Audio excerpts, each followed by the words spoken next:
Ladies and gentlemen, his voice has become an institution at this race.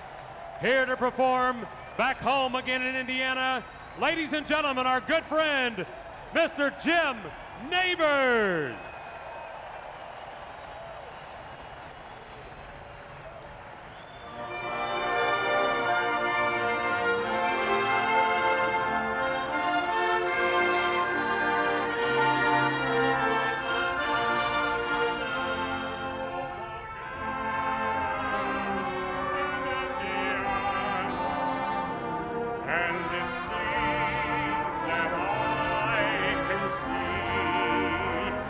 The gleaming candle light still burning bright through the sycamores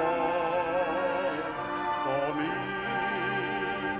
The new moon hay sends out its fragrance through the fields I used to roam. When I dream about the moonlight on the waters, how I long for my Indiana home.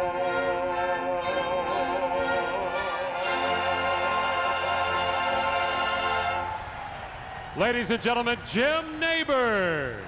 Welcome back.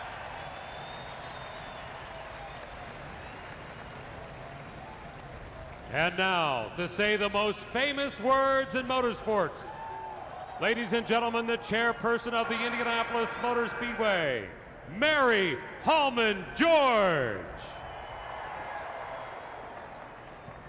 Ladies and gentlemen, start your engines.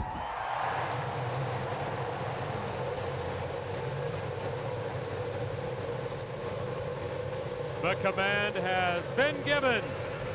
We welcome you to the Indianapolis Motor Speedway 100th anniversary. The field fired up, ready to go. Let's go racing. As the field of 33 prepares to put on a show, we wish them Godspeed. All 33 cars are being paced around the world-famous, world's greatest race course by the first winner, the 1911 Marmon Wass. And of course, the Izod two-seater makes its way around the course. A couple of legends, appropriately enough, leading the field today on the parade laps and pace laps. Of course, Mario Andretti, the pilot of the Izod two-seater, and then of course the pace car for this 100th anniversary edition, being piloted by four-time winner A.J. Foyt, along with Mary Holman George. Mike, a perfect stage has been set for the Indianapolis 500.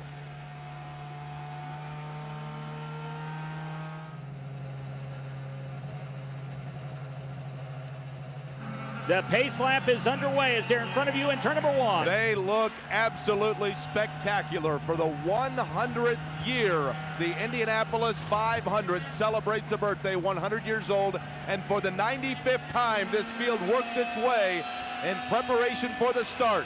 The leaders are already, that front row, moving into turn number 3 as the 11th row moves out of turn number 2. They're headed to you, Mark.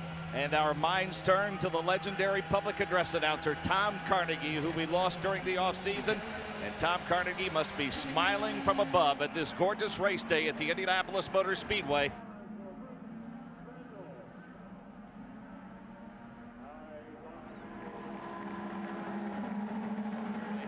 The field is in turn number 3 at the apex. The thousands of fans on their feet saluting these outstanding drivers.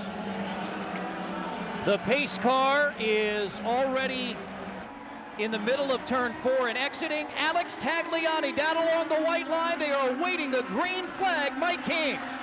Alex Tagliani, he along with Scott Dixon will make the jump to the start-finish line across the yard of bricks. Green flag will wave at Jerry Baker. Dixon is out in front into one. Absolutely. Scott Dixon grabs the lead and Oriel Serbia will follow him. Dixon sets the pace into turn number 2.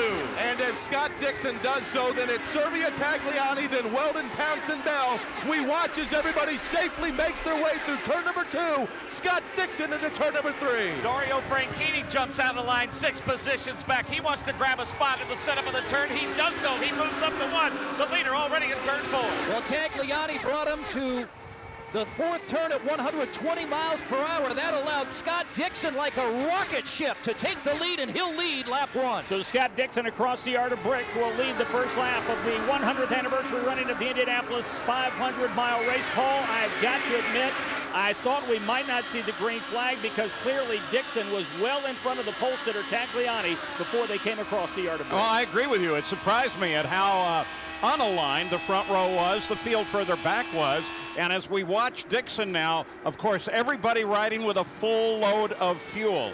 And so Dixon's car is bottoming several times in the corners, as well as a number of other cars, and that throws giant spark streams off the back of each car. Lap number 2 about to be complete. Scott Dixon working a 10-car length lead over the second-place car, the Telemundo machine of Oriol Servia. Here comes Tagliani to the inside in turn number 1. Tagliani side by side now with Oriol Servia. He is going to follow side by side into turn number 2. And Oriol Servia, the Spaniard, Alex Tagliani, the French-Canadian, side by side out of 2. 10 car lengths behind Scott Dixon. That battle is for second. While they slice and dice behind him, Scott Dixon has about a 5-car length advantage. Now a car jumps out of line to the bottom side. That's the 98 machine of Dan Weldon. Weldon wants to spot on Servia. Dixon about a 10-car length advantage, and then it's Alex Tagliani with Oriol Servia, and Dan Weldon in the William Rass car is 4th. Dan Weldon under attack doing that 4th place position as the car moving to the inside is Townsend Bell. Jerry Baker, he'll pick up 4th. Townsend Bell makes the move, and he will get around the 98 car of Dan Weldon, but right now it is Scott Dixon checking out in the second corner. Scott Dixon, and then behind him it's Oriol Servia. They checked out a little bit, or excuse me, Tagliani. Then Servia about 10 car lengths back. Townsend Bell, then Dan Weldon. Well, the 77 machine is pedaling plenty fast, Chris Denari. He was down about 12 car lengths when he made the pass for second. He's posted down to 4 in front of you. Meantime, we've got a driver who is already on pit lane. It is Simone Di Silvestro. Michael Young, what's the story? Well, I'm not quite sure, Mike. They brought her in and they changed off 4 tires. Now they're looking at the upper right suspension on the front right tire. They've waited and waited and waited. Finally, she's down and away, so something obviously wrong with the 78 machine. So Simone Di Silvestro driving with second-degree burns on both of the hands after the fiery crash nearly 2 weeks ago on pit lane with just 4 of 200 laps complete. That is going to throw a wrench into her day for sure. Mark James is the leader. Head to you in 3. Oriol Servia currently by his lonesome in 3rd place. Tagliani looked like he was dialing Dixon in, but now Scott's pulled it out to about 6 car lengths. At the front, it's 2 cars. It's Dixon and then Tagliani about 20 car lengths back to Servia. Then Dan Weldon is behind his teammate Townsend Bell. But Donald Davidson, they pleaded literally with the drivers for a 3-wide alignment at the start. They wanted all 33 cars in the front straight. They even slowed them down dramatically. Looked great on the parade laps, looked pretty good on the pace lap, but it fell apart a little bit at the start. Well, that usually happens, but there was really a lot of discussion about whether you should go around again or not. Tom Binford used to say it's a 500-mile race. It doesn't really make a whole lot of difference at the start. One thing that's surprising, though, is that it's clean early laps, and we've got an average speed of almost 220 miles an hour for the first 5 laps. As we told you, Simone Di Silvestro was on pit lane with just 4 laps complete. Michael Young, the update. Yes, indeed. What it was contact in either 1 or turn 2. I'm looking at the front right tire. It is white-walled, so obviously contact, no damage to that upper right suspension thus far for Simona. So Simone Di Silvestro hanging on with both of those hands suffering second-degree burns, and now hanging on after contact, gets the car to pit lane very quickly. As Mark James, the car's in front of you. Servia can't find that lead pack. He is well back, and he has all kinds of company. Of course, the 99 machine is there, Townsend Bell, also Dan Weldon as they make their way into turn 4. Tagliani is right on the backside of Scott Dixon. Will he try to make the pass, Mike Here King? comes Alex Tagliani. He'll move to the inside of Scott Dixon, side by side, headed to you, Bacon 1. Oh, he's got great position. In fact, Dixon had to move up about a half a lane, and it is now Tagliani out in front of turn 2. This is the pole sitter. This is the feel-good story of the month. Alex Tagliani now 10 car lengths ahead of Scott Dixon.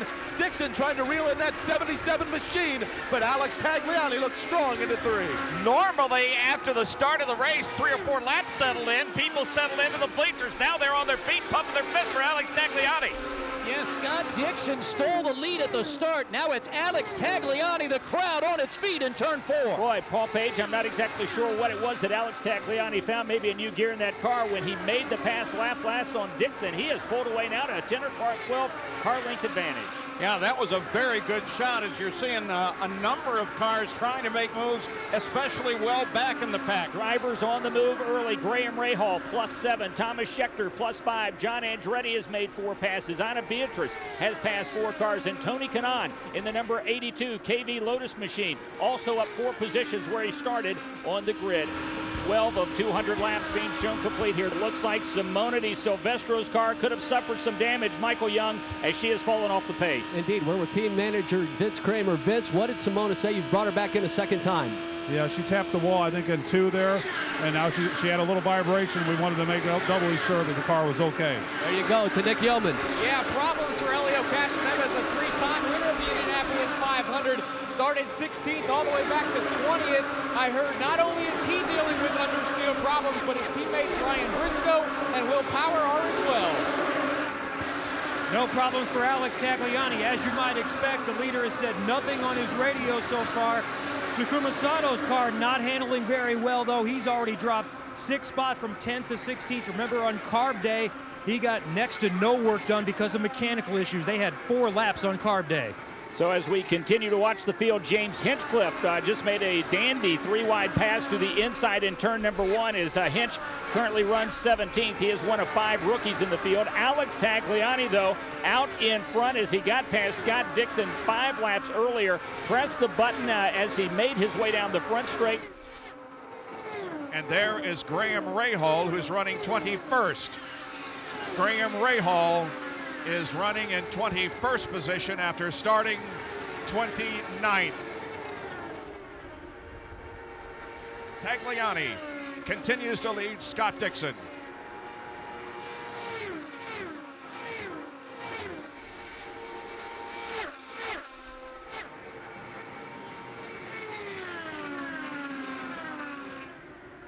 There's the leader, Alex Tagliani, with almost a full second advantage now on second place, Scott Dixon. Almost a full second lead for Alex Tagliani.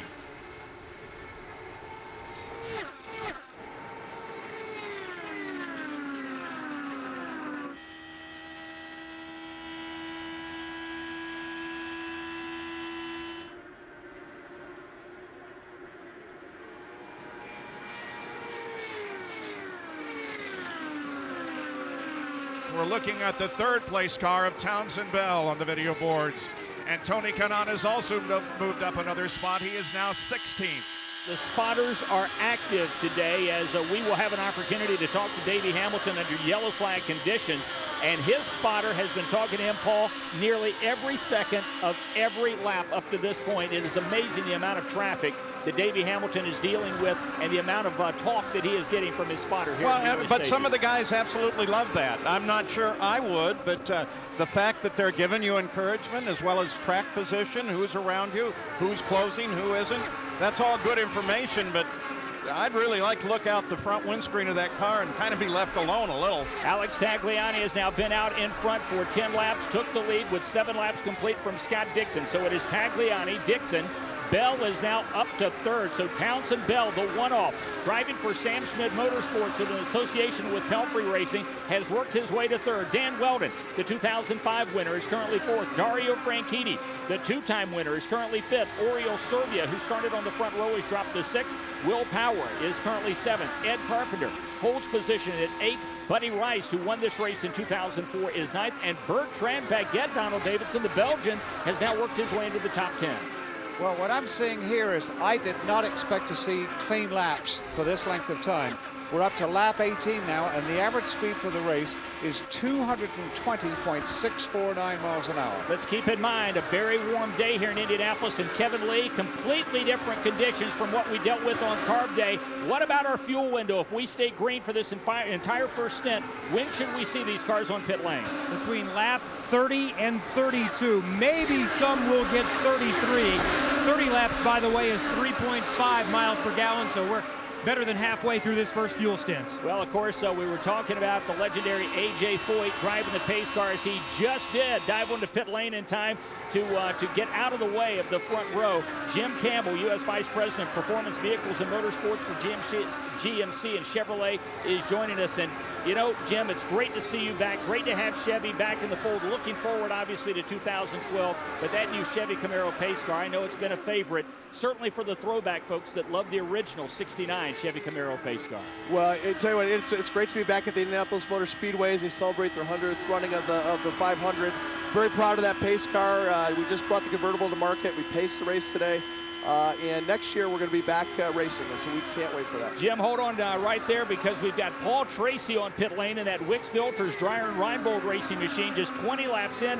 You heard what Kevin Lee said. Paul, this is certainly, I don't know if this could be construed as strategy, but they're in way early with this car. Well, and they just told him to shut it off. One of the officials at the back of the car pointed to something. In an incident, just as we're talking, in turn number 2, it happened at the apex of turn number 2. Takuma Sato in car number 5, that KV Racing Technologies machine got loose. He made contact heading into turn number 2, and now that number 5 machine works its way down towards the infield.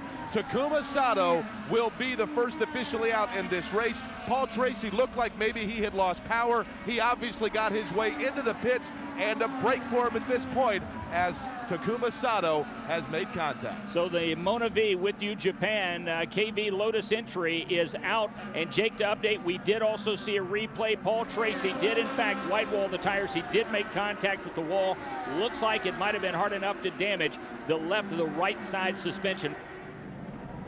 First pit stop's underway. Let's start on the north end of pit lane with Michael Young. Semi-finalist in the pit stop competition, that KV Racing Technology Geico Lotus machine of Tony Kanaan. Perfect stop. They're having problems with the right rear now. He's not on the way to Nick Yeoman. Yeah, well, it is Paul Tracy sitting in his car. A lot of crew members working on it. We heard he got into the wall. As for Davey Hamilton, who was dropping like a fly, he is working on trying to get more grip. Kevin Lee? Johnny with the first pit stall. He is in and out, and he wins the race off pit road.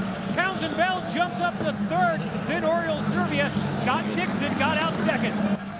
Davey Hamilton, it looks like, has come to a stop on pit lane just below us, so a problem for Davey Hamilton. Meantime, it appears that Will Power, Kevin Lee, is that Will Power who has gone out with just 3 tires? That's what I'm being told, missing the left rear wheel. The 12 car of Will Power, one of the heavy favorites. Wow. He is going to have big-time trouble here early. Boy, for the second year in a row, and Paul Page, we saw all 3 Penske cars experience problems on pit lane last year, and Will Power, it looks like the bugaboo has bitten him here early. Yeah, that's so un-Penske-like as well. Now, the good news is the cars are pretty well balanced, and he should be able to drive that around and get that left rear and then get going again, but he's losing a great deal right now, and that's going to be very costly. Donald Davidson, you had a note?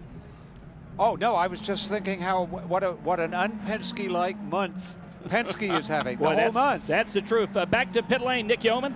We found out the issue with Davey Hamilton on pit lane. He and EJ Viso made contact. So we talk about this all the time, how narrow pit lane is and how these mistakes can cost you. It looks like 2 drivers have been affected here on the first set of pit stops. So once again, we were under caution for the Takuma Sato incident. Looks like Simone Di Silvestro guys may have stayed out on track as they'll cycle through now, as Simona is now leading the field.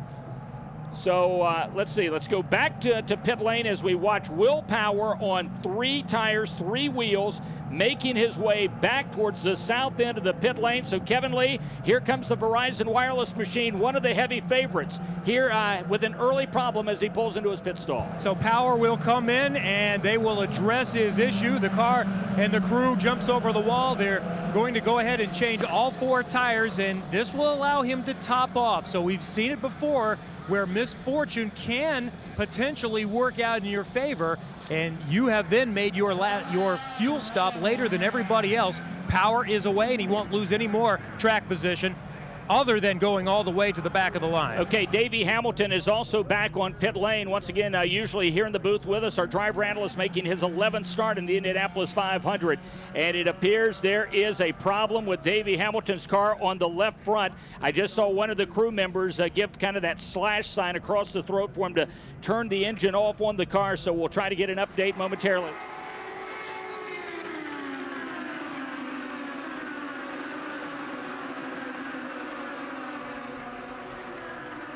across the yard of bricks. We've got a green flag side by side. Jerry Baker, the battle for the lead in one. Tagliani, these are the first laps he's ever led, but he may not lead this one. Scott Dixon has taken the lead. Dixon chips out in front of Tagliani, and a big crash down in turn number 1 down here.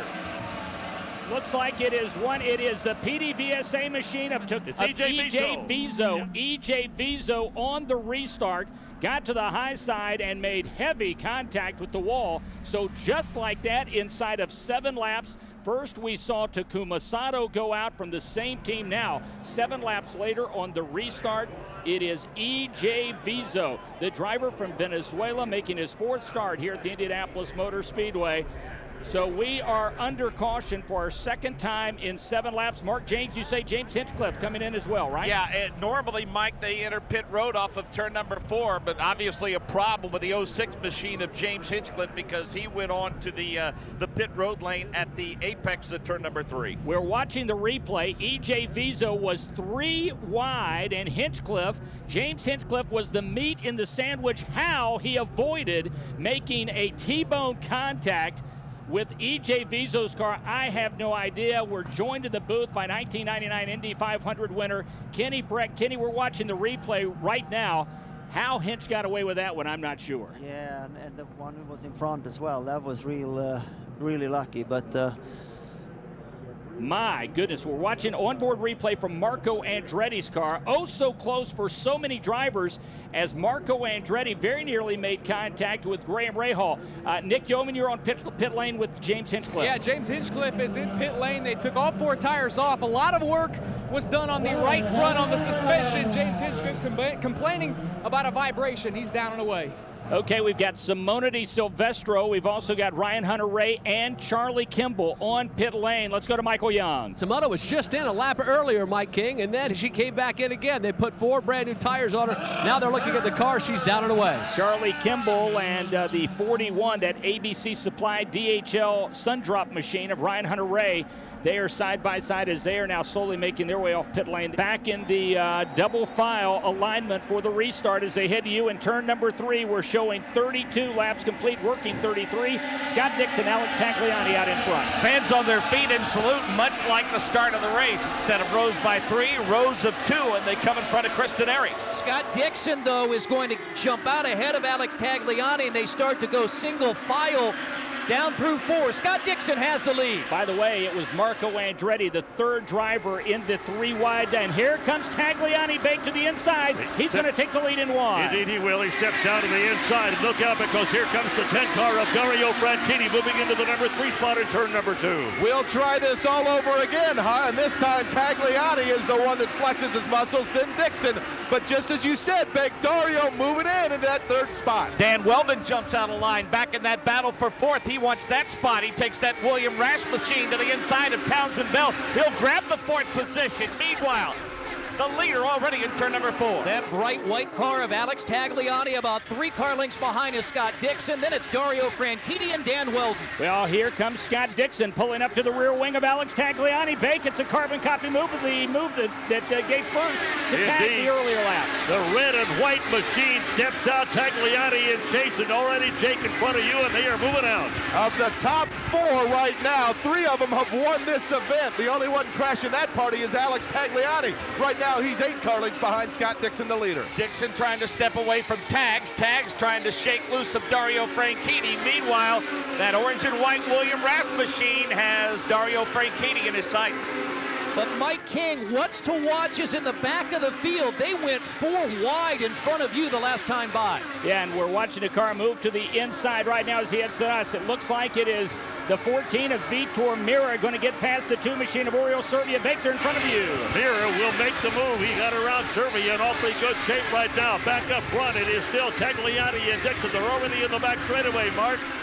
Midway point of the back straightaway, in fact, as Alex Tagliani has a target car in front and 1 behind. The 1 behind is of much more concern right now.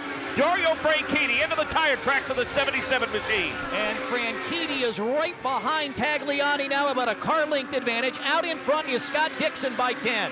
Dario Franchitti making a bid to become a 3-time winner here at the Indianapolis 500. Momentarily, we'll get you back to the Care Center and hope to hear from Takuma Sato, involved in the first incident of the day. It occurred on lap number 20. Jake Query, Larry, leaders in front of you in 2. Scott Dixon and Alex Tagliani and Dario Franchitti closing in on that number 77 machine.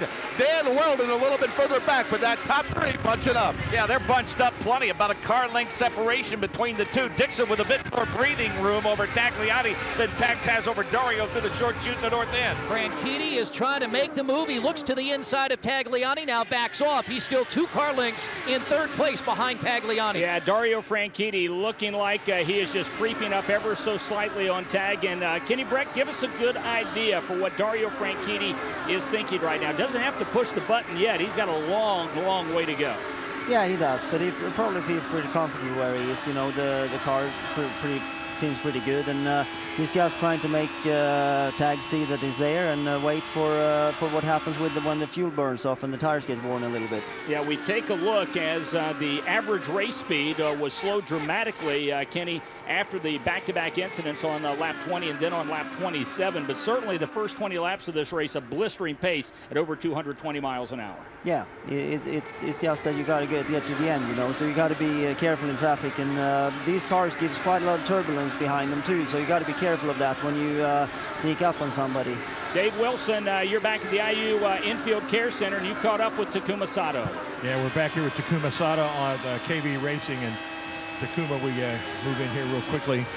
Takuma, could you tell us what happened out there, please? As I approaching into turn 1, I couldn't see the car was inside, whether he was looking or inside, and I just realized, the other car was inside, and I had to lift and then wash out completely. Quite unnecessary, early part of the race, and it's very disappointing finishing live day. Takuma Sato guys had no idea somebody was underneath him. Yeah, while you were talking to Takuma Sato, we saw Tony Kanaan move to the inside of Vitor Mira on the front straight, and TK has now moved to 7th place, so he is plus 15 on the day as we are showing 39 of 200 laps complete. The restarts up to this point have looked good. Kenny, what do you think? We've heard so much from so many drivers talking about the double-wide restarts, moving it to the north end and allowing the drivers to go through turn 4 double-wide seems to have eliminated an awful lot of the fears of racing into turn 1 on a side-by-side restart. Yeah, I think so.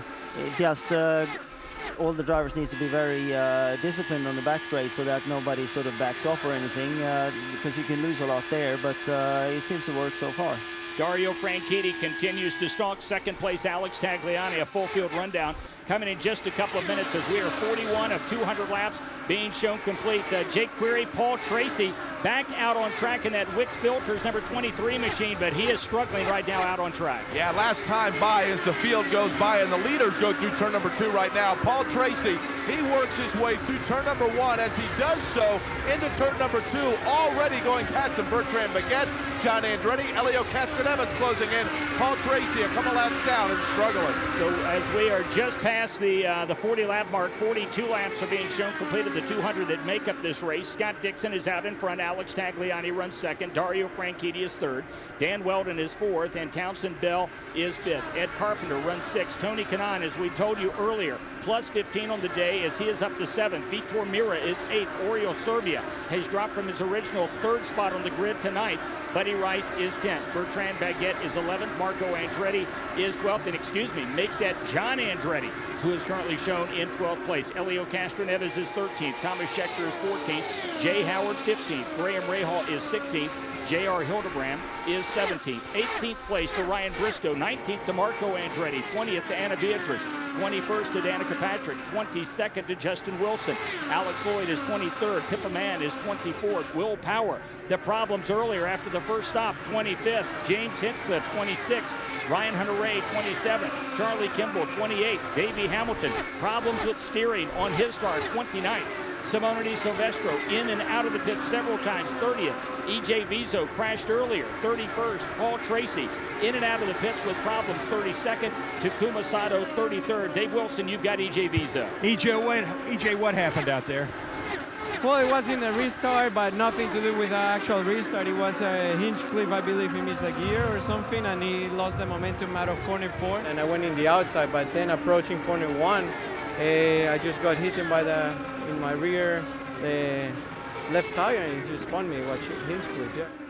There you go, guys. E.J. Visa with the report. Scott Dixon is out in front. He has led now 29 of the first 49 laps here today. Dario Franchitti, the two-time winner from Scotland, is currently second. Dan Wheldon, the Englishman who now calls St. Petersburg, Florida home, is currently shown in third place. Remember, he won this race in 2005. Alex Tagliani, our Canadian pole sitter, has dropped back to fourth. And Townsend Bell, the Californian who comes here every year and seemingly in a one-off situation can do no wrong. He is currently running fifth in that Herbalife machine. So your top five: Dixon, Franchitti, Wheldon, Tagliani, and Bell. But Mark James, some of our favorites not doing so well. Will Power really struggling right now. This was a year in which Will Power was ready to show that he could compete on ovals. The issues he had on ovals last year, quite frankly, cost him the championship to Dario Franchitti a year ago. He's doing no better than 29th place right now, most recently being passed by Ryan Hunter-Reay and Charlie Kimball. And Donald Davidson, Team Penske struggled here a year ago. Team Penske is struggling here right now.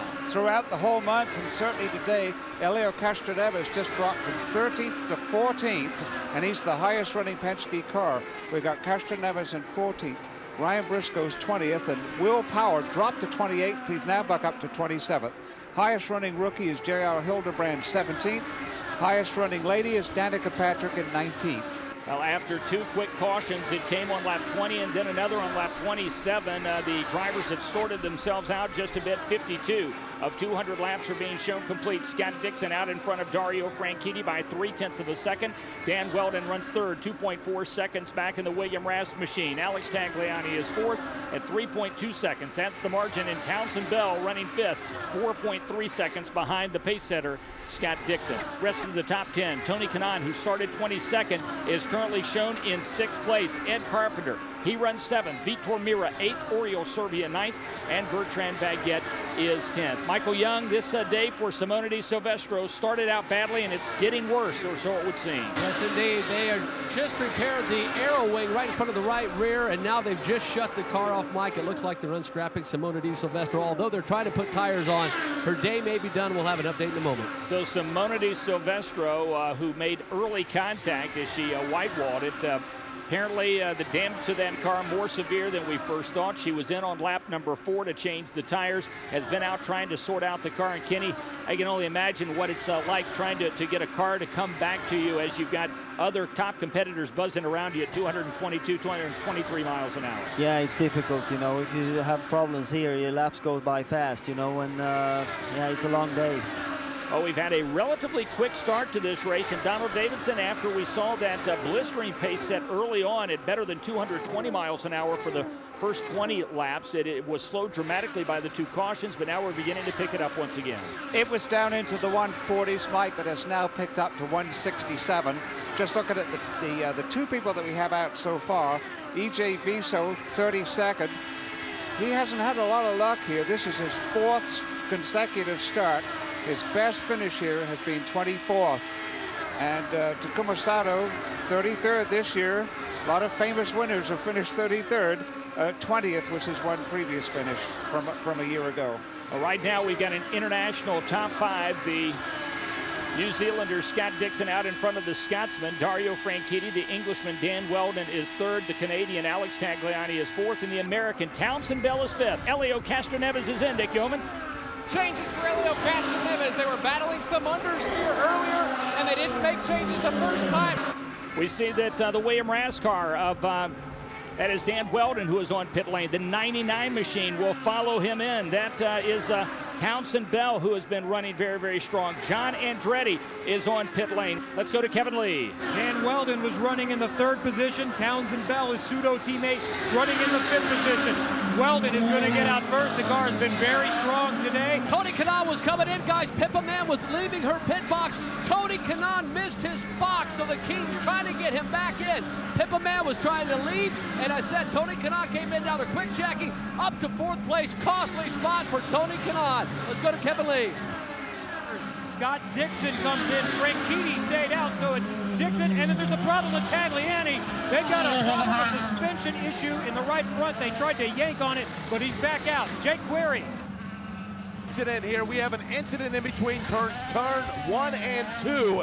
It happened in the same spot where we've seen it, and it looks like Jay Howard, who of course missed the show the last 2 years, the final weekend of qualifying in car number 88. Jay Howard solidly started out in row number 8 in this, but this day has come to an end as Jay Howard now sits right in the south end of this famed 2.5-mile oval. Taking a look at the replay, and it looks like Jay Howard simply lost the rear end of the car on the exit lane as he was headed back to the pit. Yeah, he did. He just lost it, and Dario actually just got into pit lane on that yellow, so that was pretty good for him. Okay, pits are closed, but we have at least 3 cars on pit lane. Oriol Servia is on pit lane. It looks like Vitor Mira is also on pit lane. Danica Patrick is coming in as well. Don't know if they drove through debris and maybe cut down tires, but we also see Graham Rahal on pit lane. So for whatever reason, several cars on pit lane, despite the fact that pits are closed after this one-car incident involving the Englishman, Jay Howard, in turn number 2. And actually, he was not on track. He was on the pit exit lane trying to get back up to speed to get to the blend line when he lost the rear end of the car. So several cars on pit lane, and it looked like Danica Patrick there for a moment stalled it. It is Ed Carpenter shown as the leader of the 100th anniversary running of the Indianapolis 500.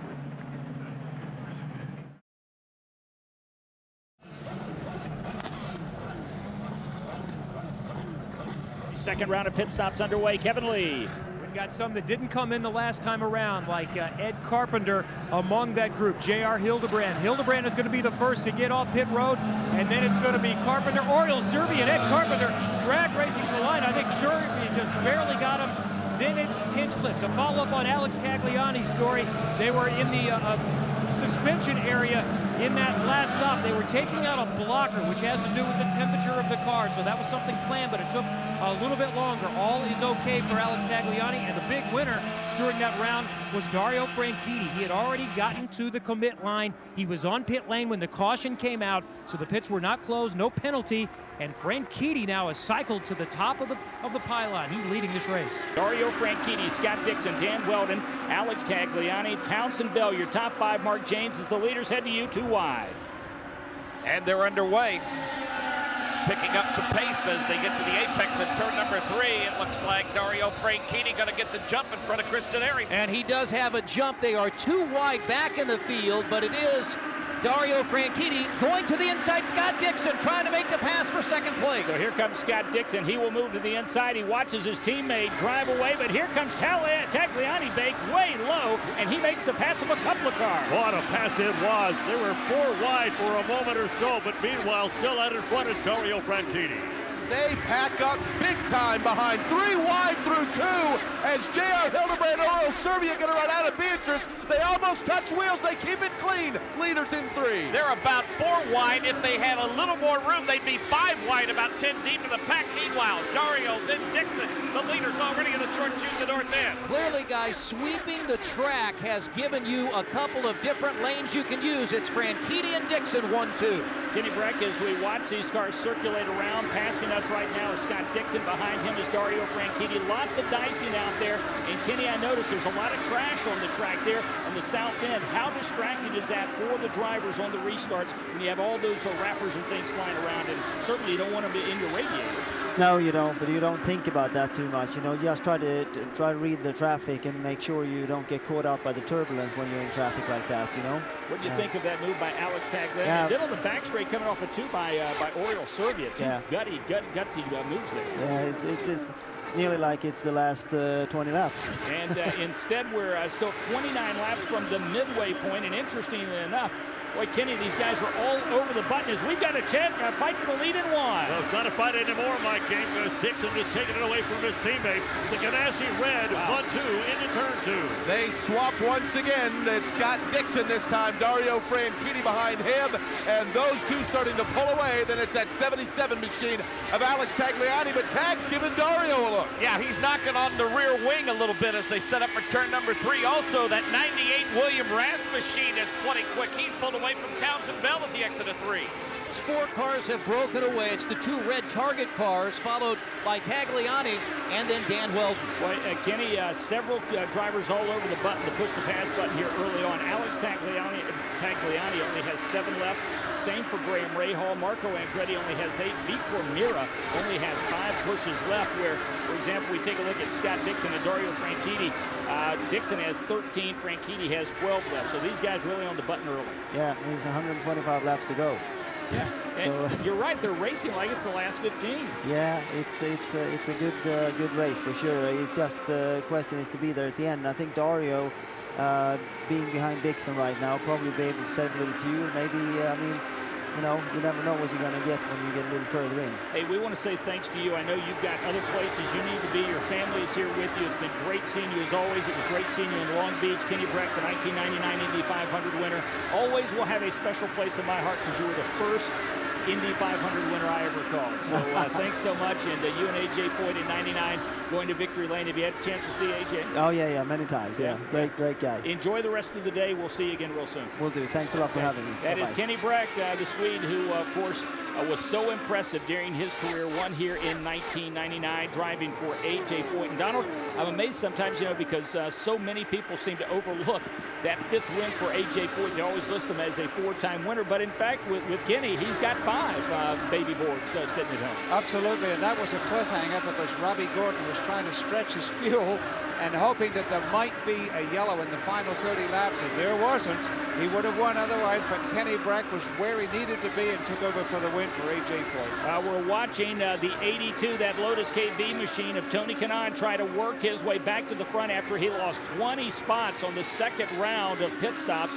So Tony Kanaan, who was all the way up into the top 5, dropped back to 24th. And right now, Tony Kanaan continues to work hard on track as he gets past Justin Wilson and goes to 21st place. Here's your top 10. Scott Dixon, the New Zealander, is out in front. The Scotsman Dario Franchitti runs 2nd. The Canadian Alex Tagliani is 3rd. The Englishman Dan Weldon is 4th. The American Townsend Bell is 5th. And look who's running 6th.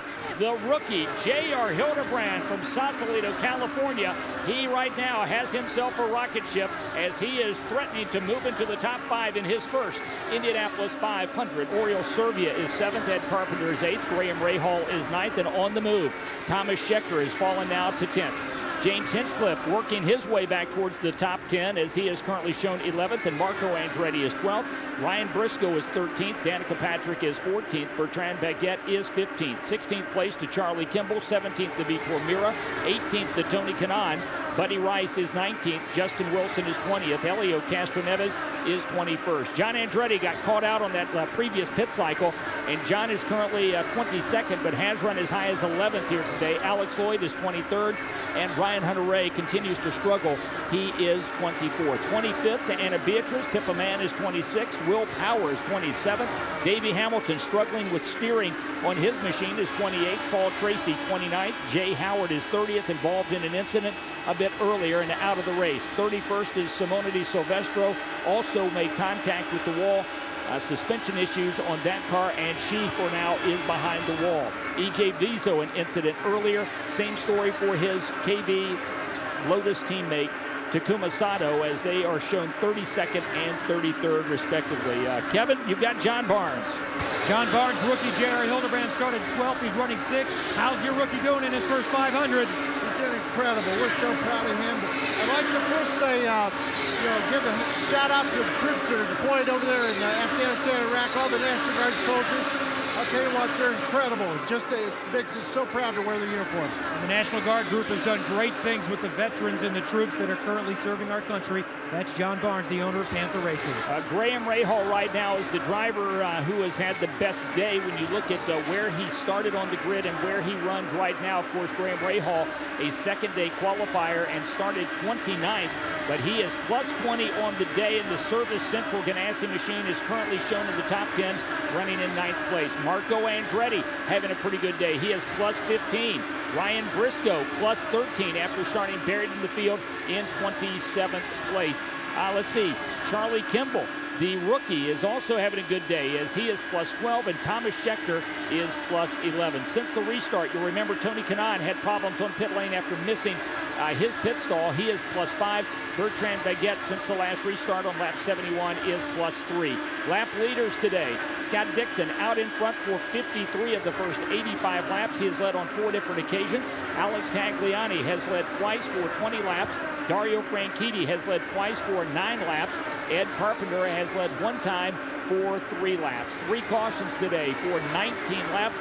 Those incidents involved Takuma Sato, second one E.J. Vizo, and the third one Jay Howard, and all 3 of those drivers are out. The good news is, though, it appears that all 3 of them are okay. So as we continue on, 85 of 200 laps complete. Kevin Lee, the latest on Will Power. He had that early issue where they had a wheel come loose during a pit stop, so that was the beginning of their problems.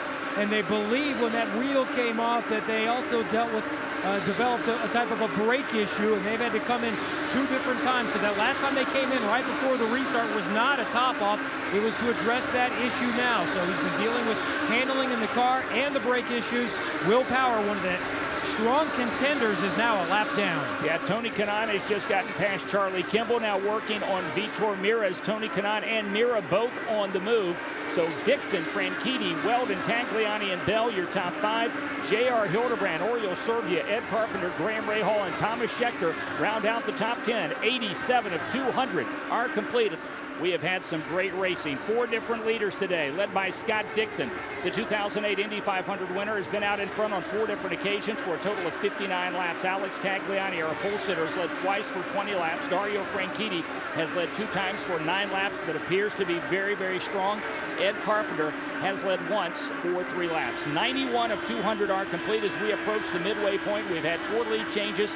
And 4 leaders, rather, 9 lead changes, 3 cautions for 19 laps. Dario Franchitti, the quickest lap up to this point at 224.181. One of the drivers, Chris Denari, we've been keeping our eye on is Tony Kanaan. He had worked his way all the way into the top 5, but lost 20 spots on pit lane during his second round of pit stops. He just passed his countryman, Vitor Meira. He did so trying to make a move down near the white line in turn 4. He's been very aggressive, but he has a very good car. He's making up time and laps here at the Indianapolis Motor Speedway. Vitor Meira trying to get back up to the top 10. Michael Young, you got an update from the Tony Kanaan pit. Well, you covered it, Mike, that he got all the way up to 4th place and had the incident with Pippa Mann in pit lane. He restarted 14th. The only thing, or should say 24th, the only thing he said on the radio was, I have to pass all these cars again.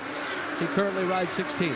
We talk about a guy who's passing a lot of race cars, Mark Janes. Graham Rahal, in his 4th start at Indianapolis, he's hoping it's going to be the charm. He has passed 21 cars right now as Graham Rahal started buried in the field, but looking real good as Mark, he is all the way up to 8th in that Service Central car. He's a 2nd-generation driver that's on the move, and we've also been watching of late a 3rd-generation driver who's on the move. That's the 26 machine of Marco Andretti, who just slid around the 07 machine of Thomas Schechter. Mike, Marco has worked his way up to 10th, and he's in a car that knows how to get to victory lane. It's the same car, the Canadian Club machine, that Dario Franchitti drove to a win here at Indy in 2007. Okay, we've got Anna Beatriz on pit lane, the Ipiranga Dreyer Reinbold entry, and Michael Young looks like a quick in and out for Anna Beatriz, just a routine stop. Yes, it was. It looked really good for that Dreyer and Reinbold team, the Ipiranga number 24. I'd say that was about a 7-second stop, boys. They did very well. Yeah, the blue and yellow number 24 machine is away. Donald Davidson, you know, by and large, these 2-wide restarts have worked out pretty well. The incident that we saw that was touched off by the 3-wide battle had nothing to do with the 2-wide restart a little bit earlier when E.J. Vizo wound up in the wall. Right now, it looks like the drivers are minding their P's and Q's. Well, I'll tell you what, Mike, the drivers didn't like the idea of doing them, and the way around that is don't do them.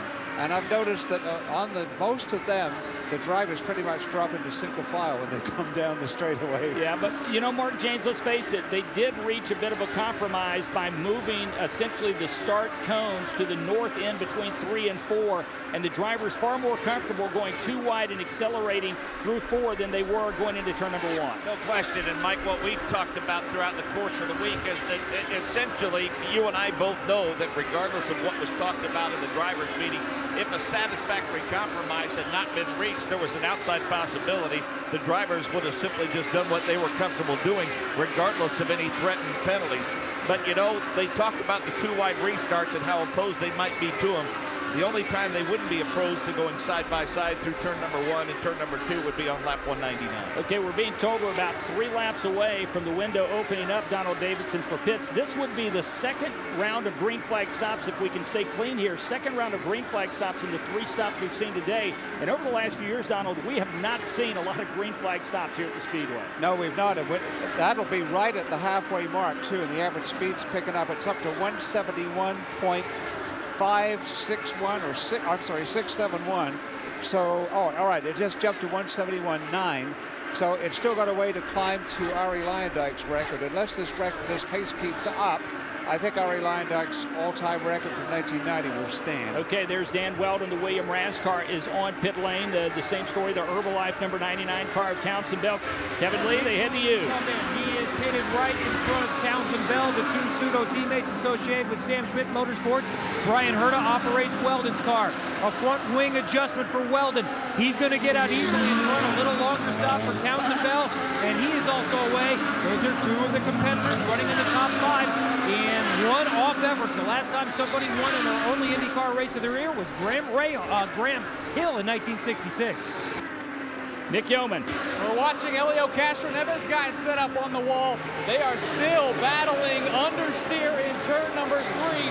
Helio complaining quite a bit. John Andretti, he was just in and down and away as we see more cars, including Alex Tagliani, make his way down. Kevin Lee. Here's Alex Tagliani. He started on the pole. He's still running in the top 5 scores before we started the green flag cycle. Still dealing with a little bit of a high oil temperature, so they took another oil blocker off right around the right front suspension. Nick Yeoman. Down here on pit lane, we see Thomas Scheckter passing by, and here comes Helio Castroneves. They'll go to work on the Shell Pennzoil car. It'll be 4 tires and fuel for him. They're going to make a wing adjustment. They're going to take a little bit of wing out, and Helio Castroneves down and away. Kevin? Here comes Scott Dixon. He's been running 1-2 lately with Dario Franchitti. Second right now. Dixon has led a lot of laps. Dixon with 4 tires. He's going to also make a front wing adjustment, a pretty significant one. And he's a little slow getting out. Almost stalled the car, but he keeps it going. And Dixon is away, Michael. Yes, indeed. Graham Rahal with a clean and green stop. It was a good one for those guys. And then for the Geico team, it was a good stop. They made no changes. The only thing Tony Kanaan said was he has a little bit of understeer. What a strong day it has been for Marco Andretti so far as his team waits. We see Dario Franchitti pass by as we've got a yellow flag. So the yellow flag is out, and it's in turn 4, Kristen area. It looks like, is that Oriol Servia? It is on the outside wall, resting just out of our vantage point at the apex of the short chute, really in the middle of turn number 4. We've got our binoculars on it. The safety truck is there. It's James Hinchcliffe, and now we are totally blocked by the red safety machines that are there, but the car hit and bounced on the outside of the wall, and it is resting there in the middle of turn 4. Yeah, we saw the blue and white, and we could only see the top of the car as it came to a stop, just pancaked alongside of the outside wall. And Chris, it presents a very difficult view for you. I had first thought that it might be the Telemundo machine, but it does appear to be the Sprott car of James Hinchcliffe. So Hinch, who was running in the top 11 as this round of pit stops was taking place, James Hinchcliffe's day has come to an end. Nick Yeoman, to you. Yeah, James Hinchcliffe was reporting of the front end bouncing on the track, not having a lot of grip. A lot of these guys complaining about the lack of grip out there. He had obviously benefited from the pit stop sequence earlier because he had been in for a couple unscheduled stops after the contact with EJ Viso, but this is going to be a tough way to end for the rookie from Canada. James Hinchcliffe brings out the caution flag as he gets up into the gray in turn number 4. Rather make it at the exit of turn number 3, comes to a stop in turn number 4. Our 4th caution flag of the day comes just past the midway point. 101 of 200 laps are complete. And look who has gone to P1 in the 100th anniversary running of the Indianapolis 500. The kid from California, Captain America, J.R. Hildebrand, is the leader of the 500. Bertrand Baguette runs 2nd. Danica Patrick is 3rd. Let's start with updates from pit lane with Michael Young. Yes, the cars that had yet to pit. Charlie Kimball on my end, along with Ryan Briscoe and Ryan Hunter-Reay, all great pit stops for those guys. Obviously, they wanted to get in a little bit earlier. The caution caught them out. Obviously, had enough fuel, but all good stops here on this end. And Nick Yeoman. After starting 25th, Danica Patrick's had a fairly quiet but productive day. She came in for a routine pit stop, down and away. No changes for the GoDaddy machine. Kevin Lee? For the second time today, Dario Franchitti had the yellow work in his favor. He was already on pit lane when the yellow came out, so no penalty. And after this is all cycled through, Franchitti is going to move back to the front. The other winners here that came in the same time, Oriol Servia, he should be in the second position. Ed Carpenter may move all the way up to fourth. Marco Andretti may be all the way up to third, picking up significant spots because of the timing of their pit stops. Well, the good news for those of you who are James Hinchcliffe fans, he walked away under his own power, but the car will not be able to continue. Dario Franchitti is out in front. Oriol Servia up to second. Marco Andretti is third. Ed Carpenter is fourth. Scott Dixon is fifth. Dan Weldon is sixth. They start to form row by row, side by side, mark in front of three. Good formation, waiting on the rear of that pack to set up shop and get into their rows of 2 by 2. We saw Buddy Rice and Tony Kanaan get the wave around. They're trying to catch up to the rear of the field. They're going to have to pedal hard to get that done. Tony Kanaan pushing Graham Rahal through turn number 3. Meanwhile, the leader's in front of Chris Denari. And here's where they can accelerate, and accelerate he did. Dario Franchitti has the lead ahead of Castroneves and Oriol Servia. 4 wide off of turn number 4 as we had a car get dangerously close to the wall. It was Ryan Briscoe, Jerry Baker. They head to you in turn number 1. They tried to go 3 wide, couldn't get it done. Franchitti of Servia will fall the third and ready into the number 2 spot. And as they move their way, Dario Franchitti goes through. Then it's Elio Castroneves, the lap car, then Oriol Servia. But Scott Dixon tries to move his way further back, but Dario Franchitti already in 3. And again, Dan Weldon fast all day long, jumps out of line in the rear of the pack, works his way around a couple of cars. Meanwhile, the leader exits the short chute in the north end. The leaders are now making the left-hand turn in turn number 4. But guys, the thing to watch about in these restarts, you had 3 to 4 wide. There was a car that just missed the attenuator at the start of pit road. And that was Briscoe, as Briscoe made that dive inside, went 4 wide previous time by to pass a couple of cars, as Ryan Briscoe really eager to get to the front in any way, shape, or form, as right now he is shown in 9th place. Keep in mind that Ryan started buried in the field, 26. And Mark James, I can't help but notice every time you guys have your mics open, we can hear the buffeting of the wind. The wind has really picked up out there. Pretty consistent, and it's pretty stout up high where we are above the northeast vista, and we can hear it blowing off the shoulders of Chris Denari right across his microphone in turn 4. Mark and Mike, it is out of the west, so it is into their face in that short chute on the north end. Franchitti still has the lead in front of you. Across the line, about 2 car lengths separate Dario Franchitti and Elio Castroneves in turn number 1. And quick just for a quick moment, it looked like Castroneves wanted to jump to the inside, changed his mind, gets back in line, and he's got company with Servia right behind him. And Oriol Servia taking a real hard look at the back end of that Elio Castroneves number 3 machine.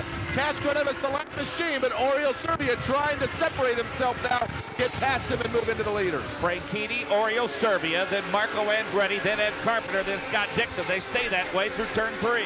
And you've got that lap car of Elio Castroneves that's right there in the middle between Franchitti and Oriol Servia.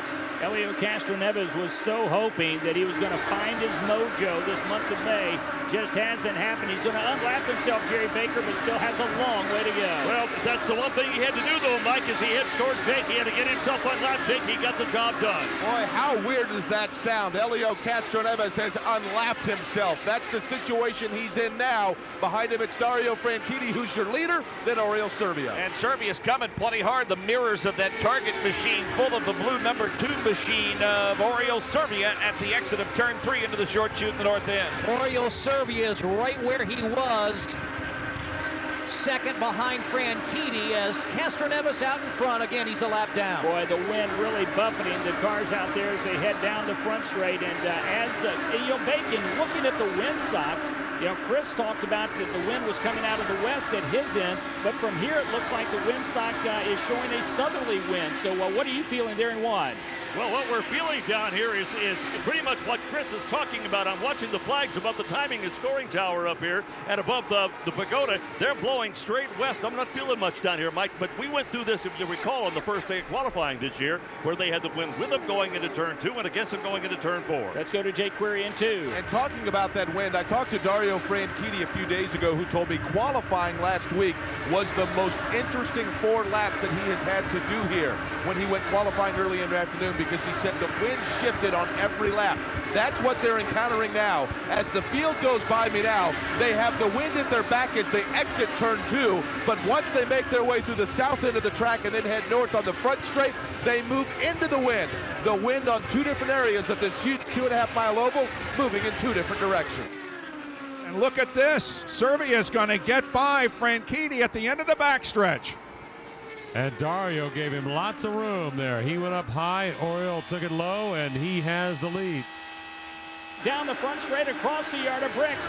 Jerry Baker, the Spaniard, Oriol Servia, and Newman-Haas racing out in front of the speedway. This will be the first lap he's ever led here. He's been racing for a number of years here, but this is the first time. And Jake, he's really stretched things out over there. And Oriol Servia didn't even have a ride full-time a year ago. Now, not only does he have one, he's piloted to the front of the Indianapolis 500. Pulling up on Elio Castroneves, trying to put Elio a lap down once again. Oriol Servia made the pass at the midway point of the back straightaway.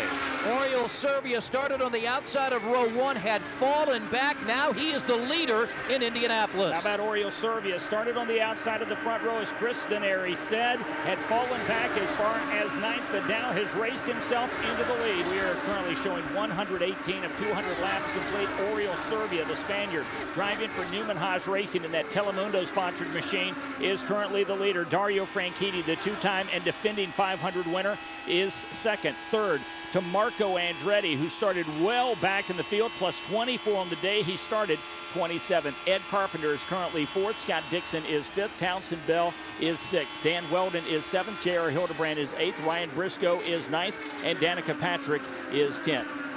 Rookie Charlie Kimball currently runs 11th. Alex Tagliani is 12th. Thomas Schechter is 13th. Bertrand Baguette is 14th. Tony Kanaan runs 15th. 16th place to Graham Rahal. 17th place to Vitor Mira. Buddy Rice is 18th. Elio Castroneves a lap down. No, actually unlapped himself a couple of laps earlier. So he is in 19th place. Alex Lloyd currently 20th place, but Alex is 1 lap down. 21st place to Justin Wilson. Will Power 22nd. Ryan Hunter-Ray 23rd. John Andretti 24th. Pippa Mann 25th. Anna Beatrice 26th. Davey Hamilton 27th. James Hinchcliffe 28th and out of the race after an incident in the north end a few laps earlier. Paul Tracy's been battling handling problems on his car after making early contact with the wall. 29th. Jay Howard out after an earlier incident. Simona Di Silvestro right now in the garage area. They're trying to fix her ailing car. She's 31st. EJ Viso 32nd. Takuma Sato is 33rd. Once again, Oriol Servia out in front. The difference 0.7 of a second. Now make it 83 hundredths of a second with 120 of 200 laps. His lead has grown just a bit over Dario Franchitti as he continues to run well. As we are welcoming to the broadcast booth Al Spire, the executive director of Firestone Racing, with us at all of our events. But obviously, Al, the Indianapolis 500 is so special. Special for Firestone is you look to win yet again, what, 62nd win this will be for Firestone when that car is parked in Victory Lane? That's correct, Mike. Yeah, that's we got a lot 61 of last year, 62 today, and out of the 100 years, the centennial here, Firestone's been here 80 of those 100 years. We did miss 20 in the 70s to the 95 era, but 80 out of 100 years we've been here. Oriol Servia out in front, 122 of 200 laps complete. Dario Franchitti, Scott Dixon running in the top 3 here at the 100th anniversary running of the Indianapolis 500-mile races. Al Spire, executive director of Firestone Racing, is with us. You know, Kenny Breck was up here, Al, a little bit earlier talking and saying, look, these guys are racing like it's lap 195. We weren't even to the quarter post yet, really leaning hard on the cars and the tires here today. Well, yeah, the lap speeds they're turning now are, you know, right up there, but I think they've still got a little bit left, Mike. You wait till the last 10 laps or so, and we'll see what they can really do. But tires are working very well. Haven't had any issues there. Right sides are holding up extremely well. And some of the teams seem to be doing something with the left front, maybe shifting some weight over there or whatever. It's very atypical for us to get more wear on the left side than the right side. So some of them may have found something that's helping them go fast. So are they playing with weight in the car? Or are they playing with pressures in the tires? No, it's probably either weight or toe or something like that. But some of the very fast cars are getting more wear on the left front than the right side tires, which again is very unusual. Al, we're 23 laps past halfway, and we've seen several drivers, including Marco Andretti, who has really had a strong run, plus 23. I mean, he started buried in the field, but Marco Andretti, it seems like, has been able to move. We've also seen drivers go low on the racetrack. It happened in the Firestone Indy Lights race, and already 2 or 3 times today, Al, guys are taking more chances, it seems like, on their Firestone Firehawks to the low side of this racetrack. A lot of moves we have not seen made to that part of the track in recent years. I think they've got a lot of confidence in the grip level of the cars, and you know, you got more downforce in the race certainly than you have in the qualifying runs. So, you know, the way we look at it, they're driving the car pretty much anywhere they want. Of course, we like what seems to be more typical now than ever before. You have one condition on carb day and a completely separate condition on race day, and right now very warm like it was a year ago. It was like a cool autumn day on Friday. How big a challenge to your engineers to bring a tires that's going to be good in both? You know, last year we had very similar conditions where we had some cool weather, but then it was hot on race day. The tire worked extremely well. That's why we brought the same tire back here this year in 2011, and we're saying the same thing. It drives the crews crazy trying to change their setup for race day, but as far as the tires holding up, whether it's cold or hot, the tires are performing quite well. Well, Al, as always, we appreciate everything Firestone does for this sport. Thanks to you for everything you do for us, and certainly to Firestone, we want to say thanks, and to Larry and Mary and all the folks at the Firestone Complete Car Care Center here in Speedway who played great host to our 4 Indy Live shows. We had great crowds for all those shows. That was an awful lot of fun and something I hope we continue to do. Yeah, we hope we can do that at other locations and certainly come back next year and do it here in Indianapolis as well. Al, enjoy the rest of the race. We'll look for you down in Victory Lane. Thanks, Mike. Okay, Al Spire, Executive Director of Firestone Racing. Dave Wilson, you've caught up with James Hinchcliffe. Yeah, very disappointed young man. James, what happened out there? Rough day at the office, I guess. Only made it about halfway through the day, and it's just, you know, it's really unfortunate. It was an unfortunate end to the Sprott Cars race because I think we were doing all right. We were sort of driving on borrowed time at that point after that incident with Vizo and whoever else it was on that restart. You know, he got into us pretty good, and I saved the car about 3 times from going around.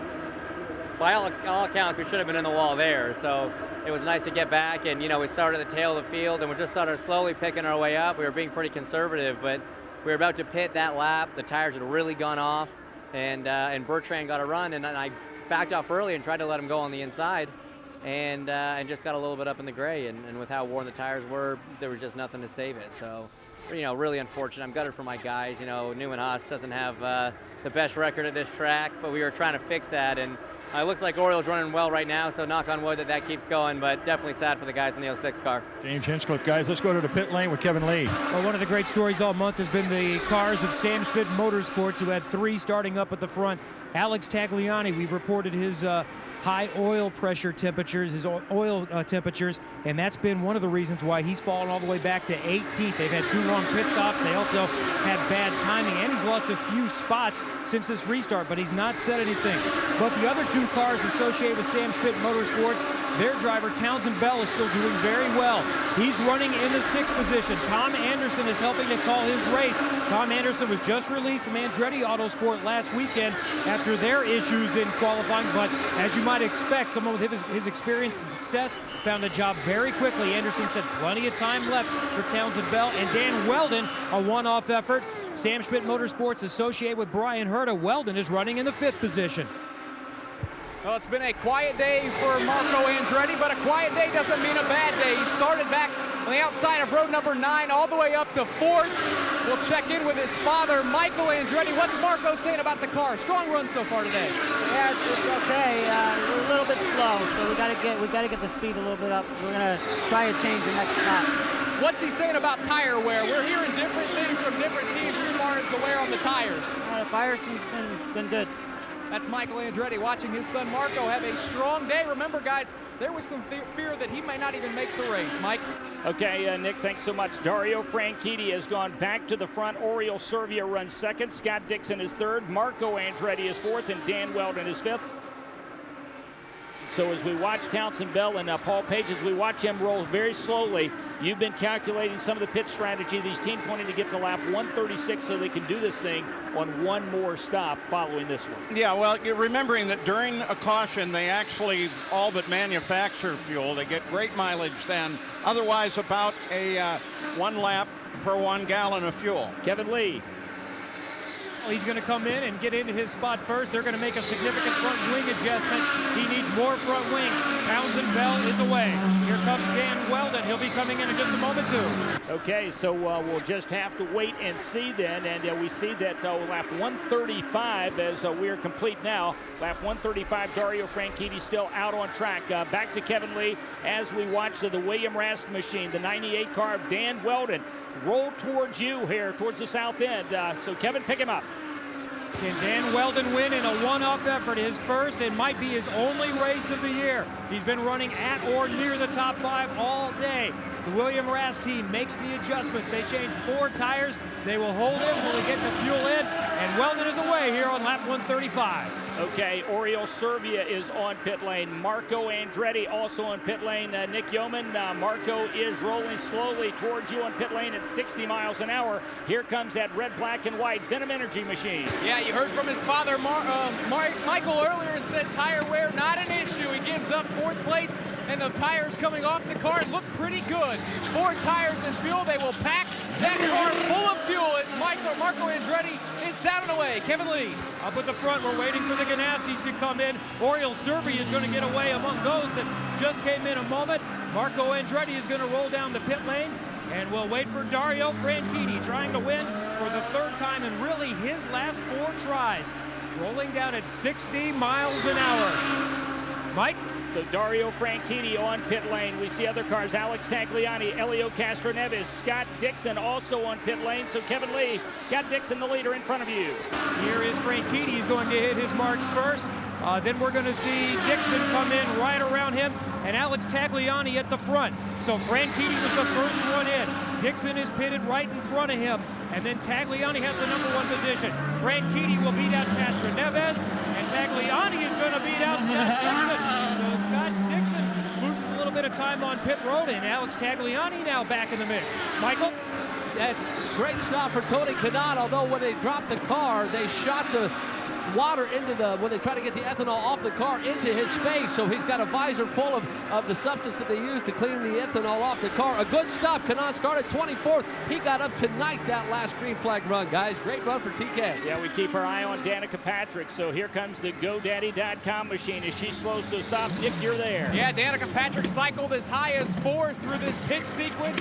They will go to work on the car. She revs the engine. It looks like a clean stop, and like we're seeing with many of these cars, the stop's a little bit longer than normal as they try to pack them full of fuel. It's going to be awfully close towards the end of this race, Mike. So now, Paul Page, it all falls on the drivers as to what kind of fuel economy they can find over these next 25, 30 laps or so. Yeah, well, they should be in pretty good shape. The 136 lap was my mark as what they wanted to do before they would get to a single stop to the end of the race. Now the projection would be the 168th lap will be their final stop. Of course, that depends on how the cautions go. J.R. Hildebrand wheels the Panther Racing National Guard machine into his pit stall as the crew goes to work. He has run as high as the lead here today. Currently, as he came in for this round of stops, had dropped back just a bit. Right now shown as second on the board. So J.R. Hildebrand, he is down, he is away. Another good stop by the Panther Racing crew is now Charlie Kimball, another rookie on pit lane. John Andretti, the Petty Blue and Red Window World machine, car number 43, has pulled into his pit stall. Looks like another good stop there. Packing in as much ethanol as they possibly can. So, boy, this, Paul, we have not seen, we were talking to Donald Davidson about this earlier, this is the first time in many years that we have seen 3 rounds of green flag stops here at the Speedway. Well, and it puts all of that pressure on the crew because, as you say time and time again, Mike, it's second in the stop is well over 100 yards on the track. You can literally make up a position. And those crews, I love it when I've been down there for a while, and I love it because they pull in and they go to work. They're so nervous, they're moving around, and then the car comes in, they jump on it. 8-9 seconds later, they're off the car, and everybody around them applauds. It's so good. Another quick update, Nick Yeoman, Bertrand Baguette. Yeah, Bertrand Baguette just gave up the lead when he came in for a clean 4-tire stop. It's been an awfully quiet day. Bertrand Baguette not saying a lot on the radio. He's been in the top 15 all day long, Mike. 141 of 200 laps being shown complete as Dario Franchitti looking to become a 3-time champion here at the Indianapolis Motor Speedway with 2 in a row. He has the fastest lap of the day. We've got a car slowing down. It is Alex Tagliani. We were just telling you, as they are having problems with the temperature on board that car, Tagliani, our pole sitter, it looks like could be terminal. So Alex Tagliani, who is running 19th, has brought out our 5th yellow flag. Alex Lloyd shown in 20th place, Will Power 21st, Justin Wilson 22nd, Pippa Mann 23rd, Ryan Hunter-Reay 24th, John Andretti 25th, Anna Beatrice 26th, Davey Hamilton 27th, Paul Tracy 28th, James Hinchcliffe 29th, then Jay Howard, Simona Di Silvestro, E.J. Vizo, and Takuma Sato. Problems for Alex Tagliani, our pole sitter, more than just overheating. Apparently he did make some contact as the right front is askew. Alex Tagliani has brought out our 5th caution of the day. Kevin Lee, he is in pit lane, and it looks like he is done. He's climbed out of the car. There's significant damage to the suspension of that car, so the pole sitter's day is done early. Nick? Marco Andretti is one of the takers that came down pit lane. A lot of debate whether to come in or not. No wing adjustment. Marco Andretti down and away. Michael Young. Thomas Scheckter coming in from 14th. He gets out just in front of Anna Beatrice. Alex Lloyd also in as well. Tony Kanaan had tires out. They thought better of it, guys. They stayed out this time. Bertrand Baguette also getting out just in front of Charlie Kimball. It also looks like Thomas Scheckter and Anna Beatrice on pit lane. So we remain under caution. 5th caution of the afternoon. First came out early on lap 20. Takuma Sato brought it out. Second came out on lap 28. It was E.J. Vizo in the wall. 3rd caution came out on lap 61 for the single car incident involving Jay Howard. James Hinchcliffe brought out our 4th caution flag of the afternoon on lap 100. And Alex Tagliani, our pole sitter, brings out our 5th caution of the day. So 5 single car incidents slow the action here today at the Indianapolis Motor Speedway. 150 of 200 complete. Dario Franchitti leads Scott Dixon and Oriol Servia. We are working lap 155. They're in turn 4. They are slowing up behind Dario Franchitti, and he's got about a 20-car length advantage. How about that? And Jerry Baker, it looked like Dario drove away while everyone else missed the ship coming out of turn number 4. And we've got a gaggle right behind him. Oriol Servia will take over the 2nd spot. Then the 14 car of Vitor Meira. But right now it's all Dario in turn 2. Traffic jam further back in the field. 4 wide, Danica Patrick. It sends Helio Castroneves out of the pit exit road. Dario Franchitti all the way up into turn number 3. It was Pippa Mann starting outside of row number 1 that bottled up the field behind her. Oriol Servia got through. So did Vitor Meira. Scott Dixon still mired behind the 36 machine of Pippa Mann. Well, the 2 cars, Franchitti and Oriol Servia, have broken away from the pack. They are 1-2 down the front straightaway. Well, I've seen a lot of restarts, Paul Page, in my years here at the Speedway. I don't think I've ever seen one quite that wild. Unbelievable that no one wound up in the wall on that one. Yeah, a big jump right off and a big separation from the leader back to 2nd place. But what got me was watching Helio Castroneves. He dropped down on the pit access road going through the short chute and just stayed down there. Dario Franchitti is out in front. A great jump for Dario on the restart on lap 156. Oriol Servia runs 2nd. Scott Dixon is 3rd. Alex Tagliani, our pole sitter, Dave Wilson, he is out of this one. You've got him. Alex, what happened out there today? I don't know. I mean, the car was very, very competitive early on in the race. I think the team did a fantastic job. Pit stop, so on and so forth. Unfortunately, at some point, we lost the balance of the car. The car became very, very nervous. And at that point, we were struggling a lot just to maintain speed. So it's a shame because we had a very competitive car. Okay, let's go to turn 2 to Jake Query. happened in turn number 1, right smack dab now in the middle between 1 and 2. 2 cars have been collected. Townsend Bell is one and Ryan Briscoe is the other. So once again, the caution comes out. Dan Weldon had made contact and slid out of turn number 4. Then Townsend Bell and Ryan Briscoe got collected between 1 and 2. We are under caution, working lap 157, Mike King. Kristen Airy, you saw this start. What happened? Yes, Townsend Bell came wide out of 4, and he white-walled both of his tires, but it never went yellow. It stayed green.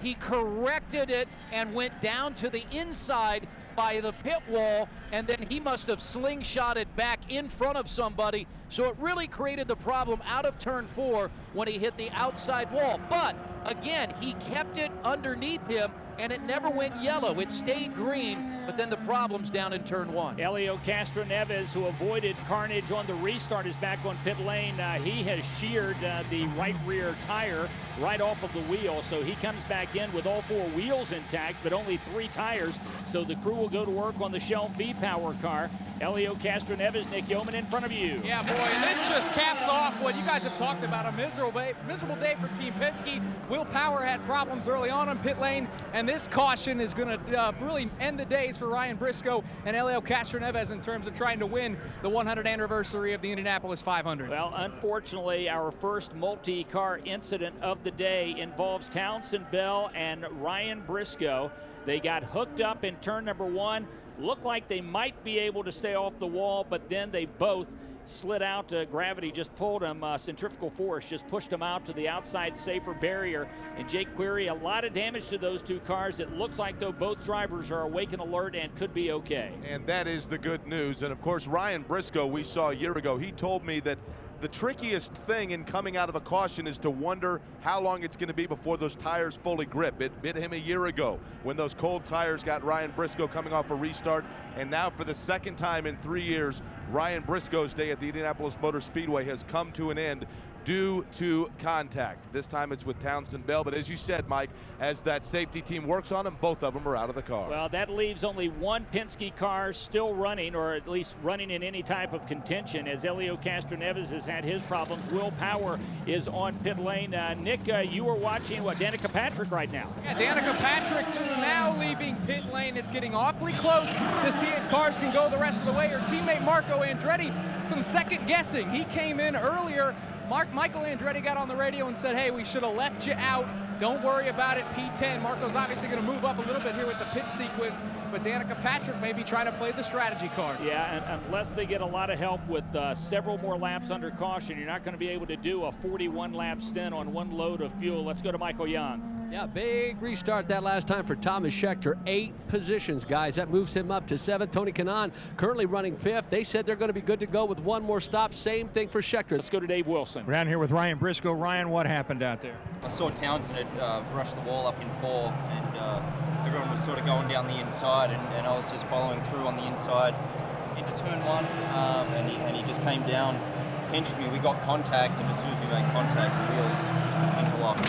And I had a good run. I was about 2/3 of the way down the inside, and they'd swept. I thought he knew I was there. I thought he was just going to leave me room, and I guess I didn't really get to ask him. I don't know if he didn't know I was there or just expected me to pull out, but I thought we were going to be able to run through there, and the door just got shut on me, and that was it.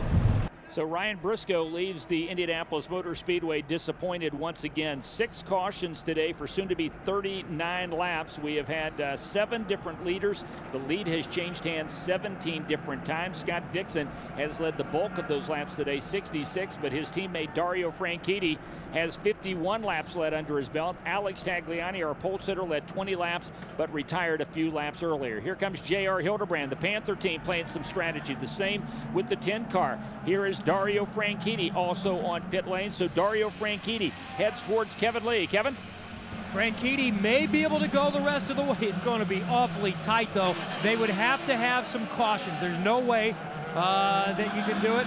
Depends on when we restart, though. You can get maybe up to 33 on green. Oriol Servia has Vitor Mira to his high side. Then it's Rahal, then it's Kanaan, then Scott Dixon and Dan Weldon. That's your front six in front of Chris Denari. They are 2 by 2, but Oriol Servia takes the inside lane. He's got the lead. Trying to go to the outside is Graham Rahal. He is looking for the lead in Indianapolis. Looks like Graham Rahal is going to be able to jump him. Here he comes, Jerry Baker to the inside. Graham Rahal will try to take the lead in 1. It's a drag race, and Graham Rahal will win that drag race.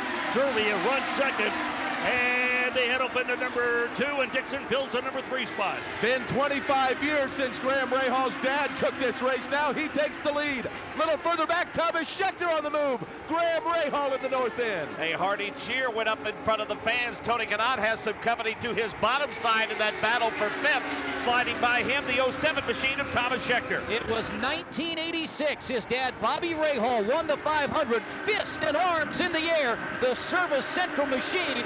Graham Rahal has the lead. What a day for the red, white, and blue Service Central machine car as he is in turn number 1. Jerry Baker, he started 29th. He is out in front. It's his 4th race. He's never led until this year, Mike, and now he looks very strong as he hits in front of Jake Query. Memorial Day weekend, and that car in front is red, white, and blue. Graham Rahal, car number 38. Oriol Servia behind him. Rahal by 4 car lengths. Target Chip Ganassi has been dominant. Now Ganassi Racing is dominant. Graham Rahal leading Oriol Servia and Scott Dixon through turn number 3. He calls New Albany, Ohio home, but he has moved to the Indianapolis area where he makes his residence. It's Graham Rahal by 10 car lengths over Oriol Servia. 3rd different Ganassi car to lead today here, Paul Page. Yeah, but there is a lot of guys that are now counting on a lot to happen.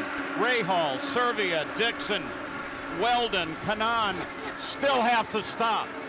And so the whole complexion of this race could change in the next 4 or 5 laps. Let's remember Dario Franchitti and J.R. Hildebrand, Paul, were the last 2 cars on the lead lap to come in before we went back to green flag racing, and certainly strategy could play into that as already they have cleared turn number 3, and Chris Denari, the leaders, in front of you in 4. And it's only about a 4 car length advantage now for Graham Rahal ahead of Oriol Servia. Right behind them, Scott Dixon. So here come the leaders across the yard of bricks. Oriol Servia, about 3 car lengths separate him from the leader, Graham Rahal, and then you have got Scott Dixon right there in tow. Let's hear from Townsend Bell. He's with Dave Wilson. Townsend, what happened out there?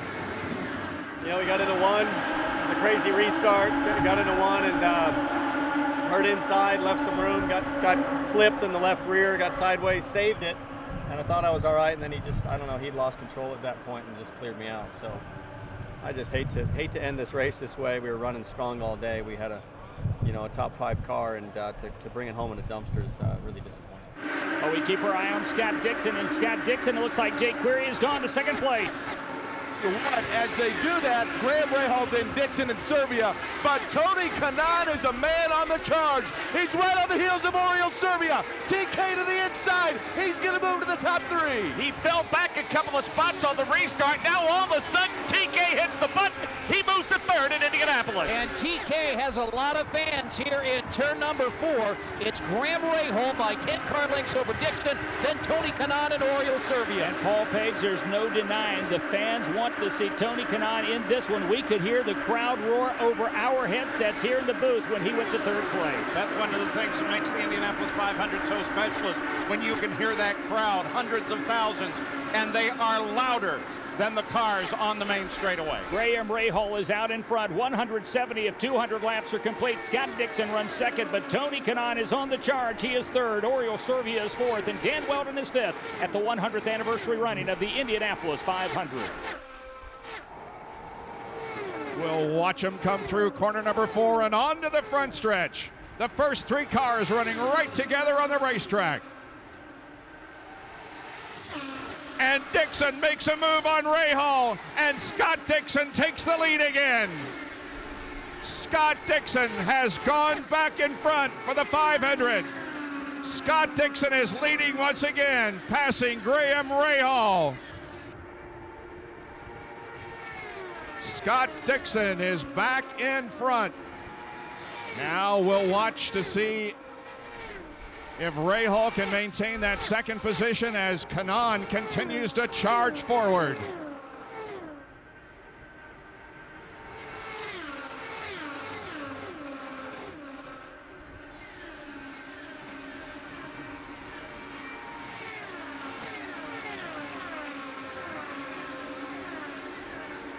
Scott Dixon turning laps in excess of 223 miles an hour.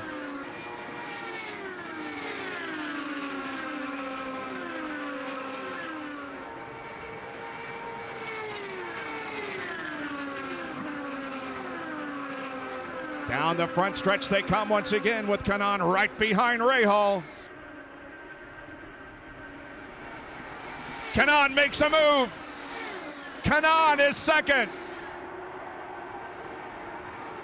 Tony Kanaan, Mark James has moved to the second place, so it is Dixon and Kanaan running 1-2 at the Speedway. And now that he picks up second, the target on the car is the target that Tony Kanaan is aiming for. Fans are on their feet like it's the last lap. A lot of TK support here at Indy, Chris Denari. Oh, there is a lot of support here. Everybody with their right fist up in the air, waving their hats, cheering on Tony Kanaan, who's in second.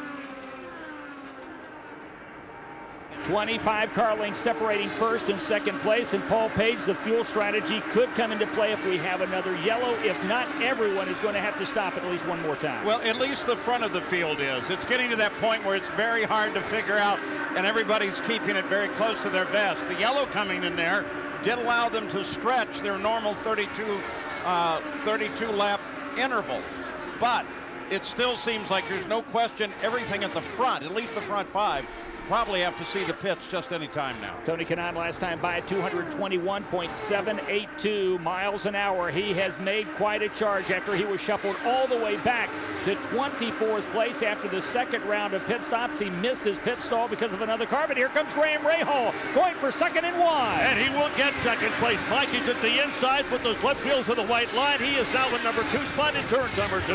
And Scott Dixon's about 15 car lengths ahead of Graham Rahal. Then about 8 car lengths behind him, it's Tony Kanaan. Scott Dixon by his lonesome in 3.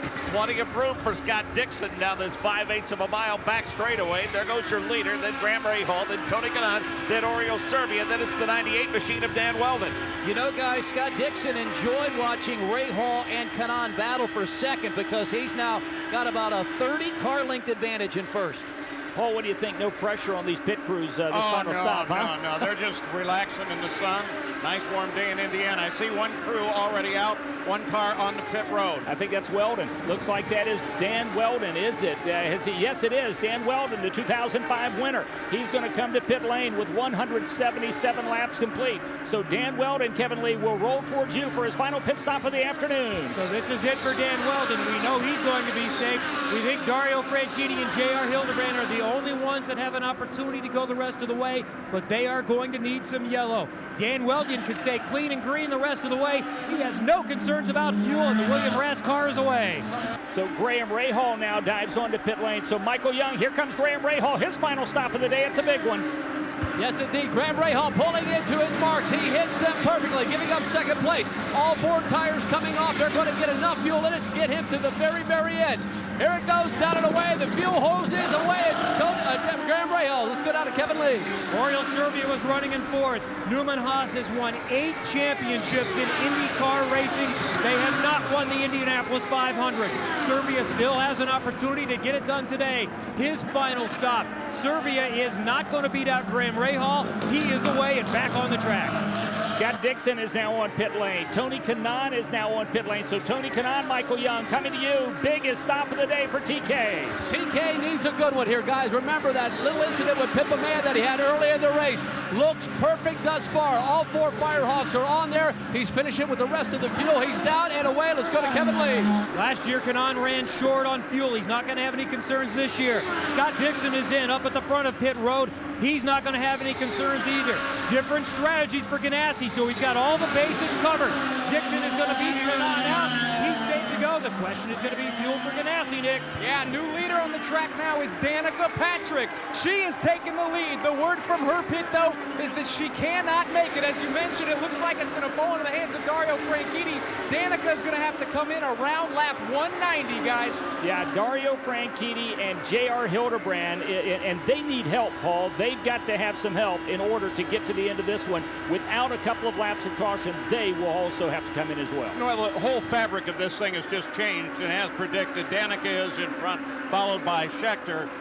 But they have to come in. In fact, we're now estimating that down through 5th, which is Franchitti, we're going to see changes, and Franchitti may pick the lead back up. Kevin Lee. Day for Ed Carpenter in the Indianapolis 500, his first race of the year and his first race for Sarah Fisher Racing in the Dollar General Group. They make a strong last pit stop. Carpenter is back out. He's good to go the rest of the way and has been running in the top 10 all day. The last 20 laps today here at the Speedway brought to you commercial-free by ShopHonda.com as 181 of 200 laps are complete. Vitor Mira slowly making his way down pit lane for his final stop. The A.J. Foyt crew will come to the attention of the ABC supply car. So Vitor Mira in, hoping to be out quickly. Let's go to Kevin Lee. So Mira will make his final stop, and they will not make any adjustments. Vitor is running the top 10 throughout the day. He was running 15th here just a moment ago. Mira, though, trying to finish this race again, a race he has been the runner-up 2 times. So a frantic pace here. Final pit stops underway. Danica Patrick is the leader, but she will need to come on to pit lane. So for Danica Patrick, the lead is sweet, but it looks like it will go sour before the end of the day. Danica Patrick in pursuit as we speak. She is in pursuit right now, 181 laps completed. Danica Patrick rolling at the moment, 19 laps to go. Could this be a historic day at Indy? Danica Patrick out in front at the 100th anniversary running of the Indianapolis 500. She pitted 23 laps earlier. Paul, looks like next to impossible for her to be able to go the final 18 laps. That would make it a 41-lap stint, just not doable. No, it's not possible. And in fact, a lot of the front, as we have suggested, all will have to stop again. It's now how they can stretch it. Franchitti and Hillenbrand, they're both just 18 laps out from the stop, but on the other side of that, we've just passed through the 183rd lap. And I'm sure Donald loves to do these numbers. How many times have we seen somebody leading at 180 or 190 and never made it to the finish? Oh, 190. How about 195? I didn't think about bringing that stuff up today, but there's a large number of people. I think there's like 13 or 14 people that have led within the final 10 laps and didn't win. Paul, I tell you, as we look at this right now, we've got just under 17 laps remaining. Maybe it's 16 laps remaining. Hildebrand and Franchitti both stopped at 20 laps earlier. Paul, that's a 36-lap stint under green. It's going to be razor close. It's going to be just a sliver. Can they make it? If they get one lap of caution, they're going to be able to make it. What is thinner than a razor if they go green all the way, though? I mean, the good thing about this is at this moment, we have very little idea who is going to win this Indianapolis 500. Danica Patrick out in front. Thomas Scheckter runs second. Bertrand Baguette is third. Marco Andretti is fourth. And Dario Franchitti is fifth. J.R. Hildebrand runs sixth. And Scott Dixon, Charlie Kimball, Dan Weldon, and Tony Kanaan. The question is now, when will they bring Danica Patrick, Bertrand Baguette? We've got to see Scheckter and Marco Andretti, Paul, very, very soon. Scheckter and Andretti have been out there for 35 laps on this fuel run. Yeah, again, part of that was under the caution, but that whole group. I'm sitting here with anticipation down through Andretti in fourth place. All of them you would expect to see on pit road any moment now. Ryan Hunter-Reay on pit lane for the final time. Not been the day that Ryan Hunter-Reay was hoping for when he came off the track. He was in 22nd place. So Danica Patrick is out in front, but she has gone 27 laps since her last pit stop. With less than 14 remaining, she would have to do a 41-lap stint. We just don't think it's possible without a lot of caution. And right now the cars are strung out enough where it just doesn't look like that is going to happen. Has Tony Kanaan come back onto pit lane? Let's wait and see. Michael Young, it looks, is that Kanaan who's back on pit lane down there? Okay, so yeah, because I thought I saw the green and yellow car when in fact it was the blue and yellow car from a distance. That is Anna Beatriz in the number 24 Iparanga car, as Davey Hamilton is also in for his final stop. Here comes Bertrand Baguette. Jerry Baker, the race for the lead in one. And Baguette pulled right up on the rear wing of Danica, but did not get the pass made. Jake, how's he doing it too? Bertrand Baguette is driving for the team where Danica Patrick was when she first made her splash. Ray Hall, Letterman Racing.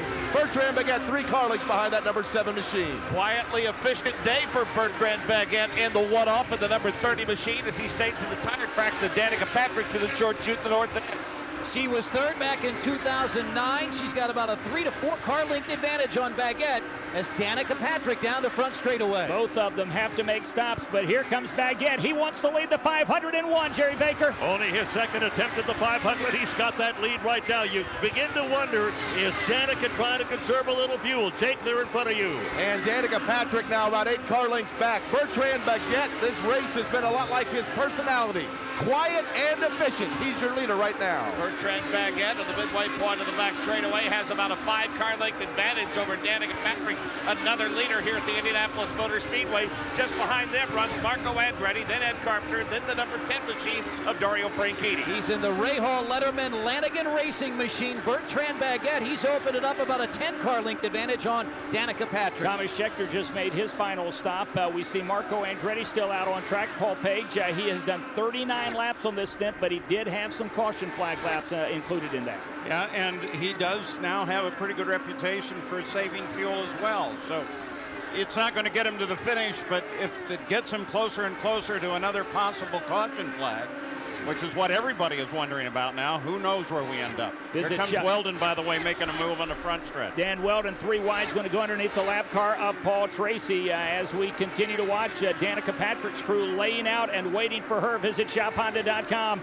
Enter to start an IndyCar race in a two-seater with an Indy champion like Mario Andretti. Official rules at shophonda.com. Ends 8-4-11. No purchase is necessary. Nick Yeoman, here comes Danica Patrick and Marco Andretti. Yeah, both Andretti cars in. They're going to have to give up second and third.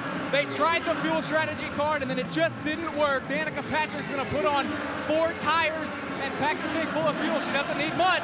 She's down and away, and it's going to be a drag race down pit lane, but neither of one of those cars is going to win today. Kevin Lee, they're literally side by side. Who's going to have the advantage as they drag race at 60 miles an hour?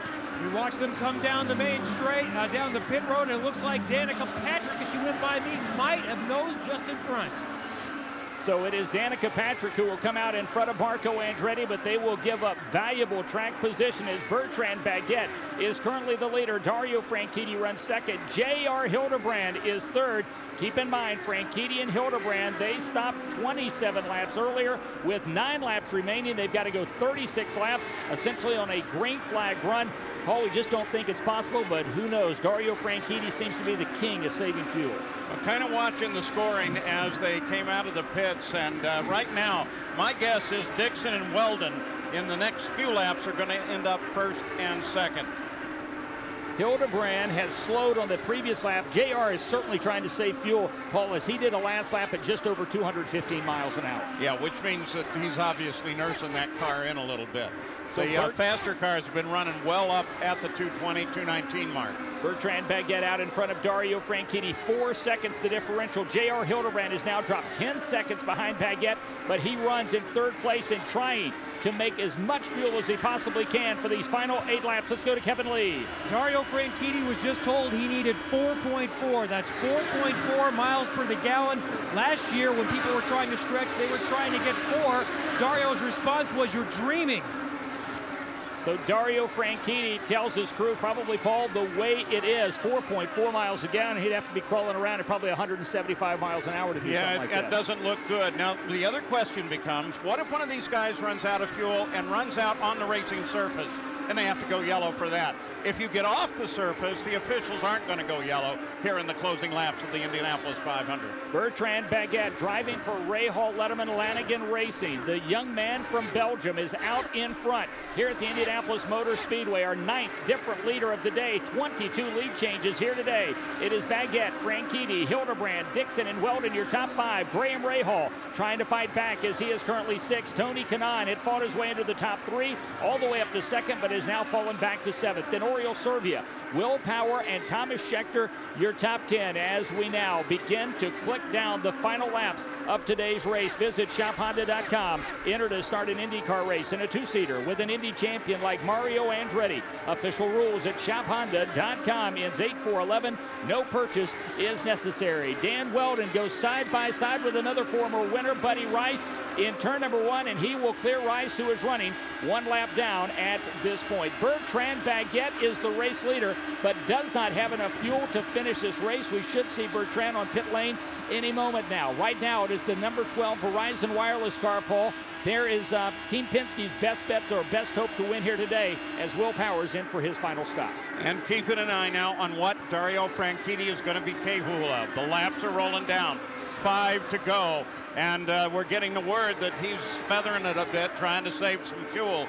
I don't think that car is going to go to the finish. Jake Query, we've got Bertrand Baguette, Dario Franchitti, J.R. Hildebrand just passing you. Well, and the story is Dario Franchitti, you can tell, is letting up in the turns, but Mark James, J.R. Hildebrand's doing the same. They're both trying to conserve fuel. Here comes Dario Franchitti setting up for turn number 3. J.R. Hildebrand right in his tire tracks as they work their way out of turn number 3. They're in the short chute in front of Cristaneri. One of these two well up the track. It looked like Bertrand Baguette was slowing down as well. You wonder what his fuel situation is. Well, if in fact Baguette, Franchitti, and Hildebrand have to come in, Scott Dixon will be the man who wins today's race as we watch. And it looks like Bertrand Baguette's crew has set up. They will wait for him. Other drivers on pit lane. And it looks like Justin Wilson is in for the final time with less than 4 laps remaining. So we need to find Scott Dixon guys out there on track as he is some 15 seconds. So Mark James, he's in front of you, running well behind the leaders. Pretty comfortable advantage for the number 9 machine as he works his way down the back straightaway. Just barely slipped in front of Dario Franchitti, working on his teammate, or barely slipped in front of Elio, working on his teammate now in 4. Okay. And the real story, Bertrand Baguette has headed to the pit, so he definitely needs fuel. Here we go, the final few laps. Okay, Nick, Bertrand Baguette is in. Yeah, with David Letterman and Bobby Rahal looking on, Bertrand Baguette does not have enough fuel. He'll come up 3 laps short, Mike. J.R. Hildebrand has gotten past Scott Dixon. Baguette gives up the lead. So J.R. Hildebrand is the leader with 197, soon to be 198 laps complete. High drama here at the Indianapolis Motor Speedway as a rookie is out in front. Guys, help me pick him up. Let's find J.R. Hildebrand on track. Here he comes, Cristaneri in front of you in 4. J.R. Hildebrand down along the white line. That National Guard number 4 machine for Panther Racing has the lead. 198 laps are complete for the kid from Sausalito. Captain America's out in front. Jerry Baker, does he have enough fuel? He is going to try to find out here. Camouflage color machine. A little room to work with. Jakey's going to make the turn in 2. It's been 10 years since a rookie won in his debut at the Indianapolis Motor Speedway. J.R. Hildebrand pedaling for all he's worth into 3.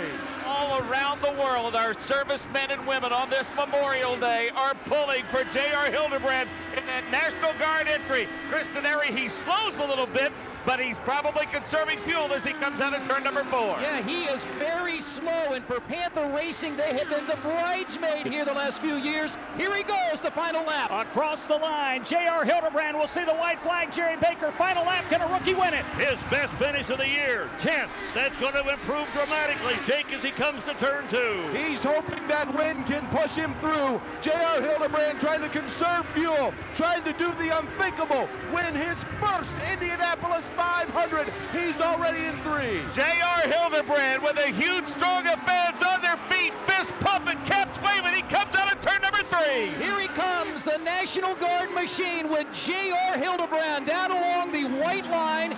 He is sputtering slow, and he hits the wall. He hits the wall coming out of 4. Will he have enough to cross the yard of bricks? Here comes J.R. Hildebrand. Who will win? Who is the winner Weldon. of the Indianapolis? It is Weldon. Dan Weldon has won the race as Weldon gets past J.R. Hildebrand as Hildebrand hits the wall coming off of turn number 4. Hildebrand, it looked like, was going to win this race. It is Dan Weldon who has finished second back-to-back years in 2009 and 2010. He won it in 2005. And Paul, what a finish. I thought we had the rookie winner here. How it got away from him, I'm not sure, but heartbreak for J.R. Hildebrand. I have to admit, my son, Brian Page, is one of the engineers on the Dan Weldon car. So I'm thinking this family is going to partay tonight. How about this? Brian Herta, his former teammate, Dan Weldon's former teammate at Andretti Green Racing. They had so much success together. J.R. Hildebrand is out of the car. Kevin Lee, Brian Herta Autosport has won the Indianapolis 500 in only its second start here at the world's greatest race course. Brian, what do you make of this? How did this happen? it's unbelievable because, I mean, you put so much effort into this one race, and everybody knows, you know, if there's one race you want to win in your lifetime, it's the Indianapolis 500. And we worked so hard, but so did 40 other teams trying to even make the race. And then, you know, we got the best driver in the world, in Dan Wheldon. He really pulled this whole thing together.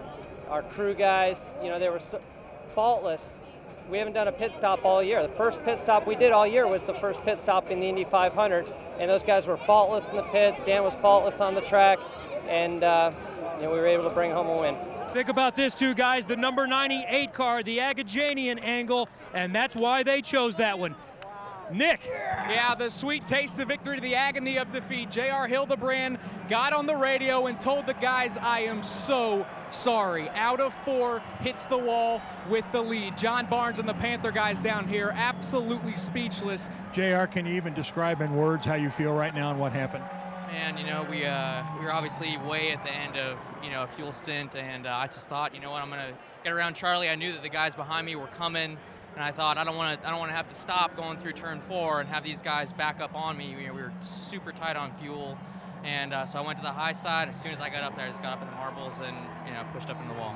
This team deserved to win today. They've come in second the last 3 years in a row, and I really didn't want to be the next bridesmaid when it came to us at the end there. You know, if we were running great and we finished 5th and that was the best we could get, you know, that's just what you get, you know. But, you know, we have a chance to win for a team like this on Memorial Day weekend with all the soldiers. We got a bunch of people out here this weekend. You know, I felt like I really owed this to them and this team, and you know, it's just a bummer to come home second again. Unbelievable finish to the 100th anniversary running of the Indianapolis 500. He had enough fuel. J.R. Hildebrand had enough fuel, but for Dan Wheldon, the 2005 winner, how sweet is this for him to come in a one-off with his former teammate Brian Herta and win the Indianapolis 500. As Dan Wheldon climbs out Kevin Lee, he had to compose himself for several minutes, but what an emotional experience for both driver and team owner in victory circle here at the Speedway. I cannot wait to hear from Dan Wheldon. He has climbed atop the number 98 William Rass car, Brian Herta Autosport. Don't forget Sam Schmidt Motorsports. That's his car. Herta and his team are running it, but Sam is involved. They've had a technical relationship. He's got the wreath around his neck. He's got the Firestone hat on. A big hug for his wife, Susie. A big hug for many of his supporters, including Steve Newey and Brian Herta. Dan Wheldon is an Indianapolis 500 champion again, off the car, back on top of the car, and Wheldon is drinking the milk. Dan Wheldon sipping the milk for the second time at Indianapolis, and he brings Brian Herta, his former teammate and now his boss, and Herta, who finished 3rd here as a driver in Indianapolis, can celebrate in just his 2nd year as a car owner. What a scene here in Victory Lane at Indianapolis. Wow. What did you think when you came around 4 and saw Hildebrand in the wall? You know, I was just trying to go as hard as I could. I knew it was the last lap, and they said that a lot of those guys were struggling on fuel, and I just kept pushing. You know, I just want to say thank you, obviously, to my wife for the support through being a part-timer right now. So it's a fantastic achievement to the fans for being here, for Brian Herta and everybody at Brian Herta Autosport that, you know, have just given me such a dream ride. And there's so many other people I want to thank. I want to thank Honda. Honda have always been behind me 110%. There's no organization like Honda. William Rast, I mean, totally my style. It's a great sponsor for me, and I feel like a fashionista, so I'm going to be wearing jeans tomorrow night. I know I'm supposed to dress smart, but I'm going to be wearing my William Rast jeans and, you know, Curb Records, Big Machine Records, Foresight Solutions, Igo. It's been absolutely phenomenal, but I love Indianapolis. I love the people. You know, I love everything about it, the tradition, the history, Firestone.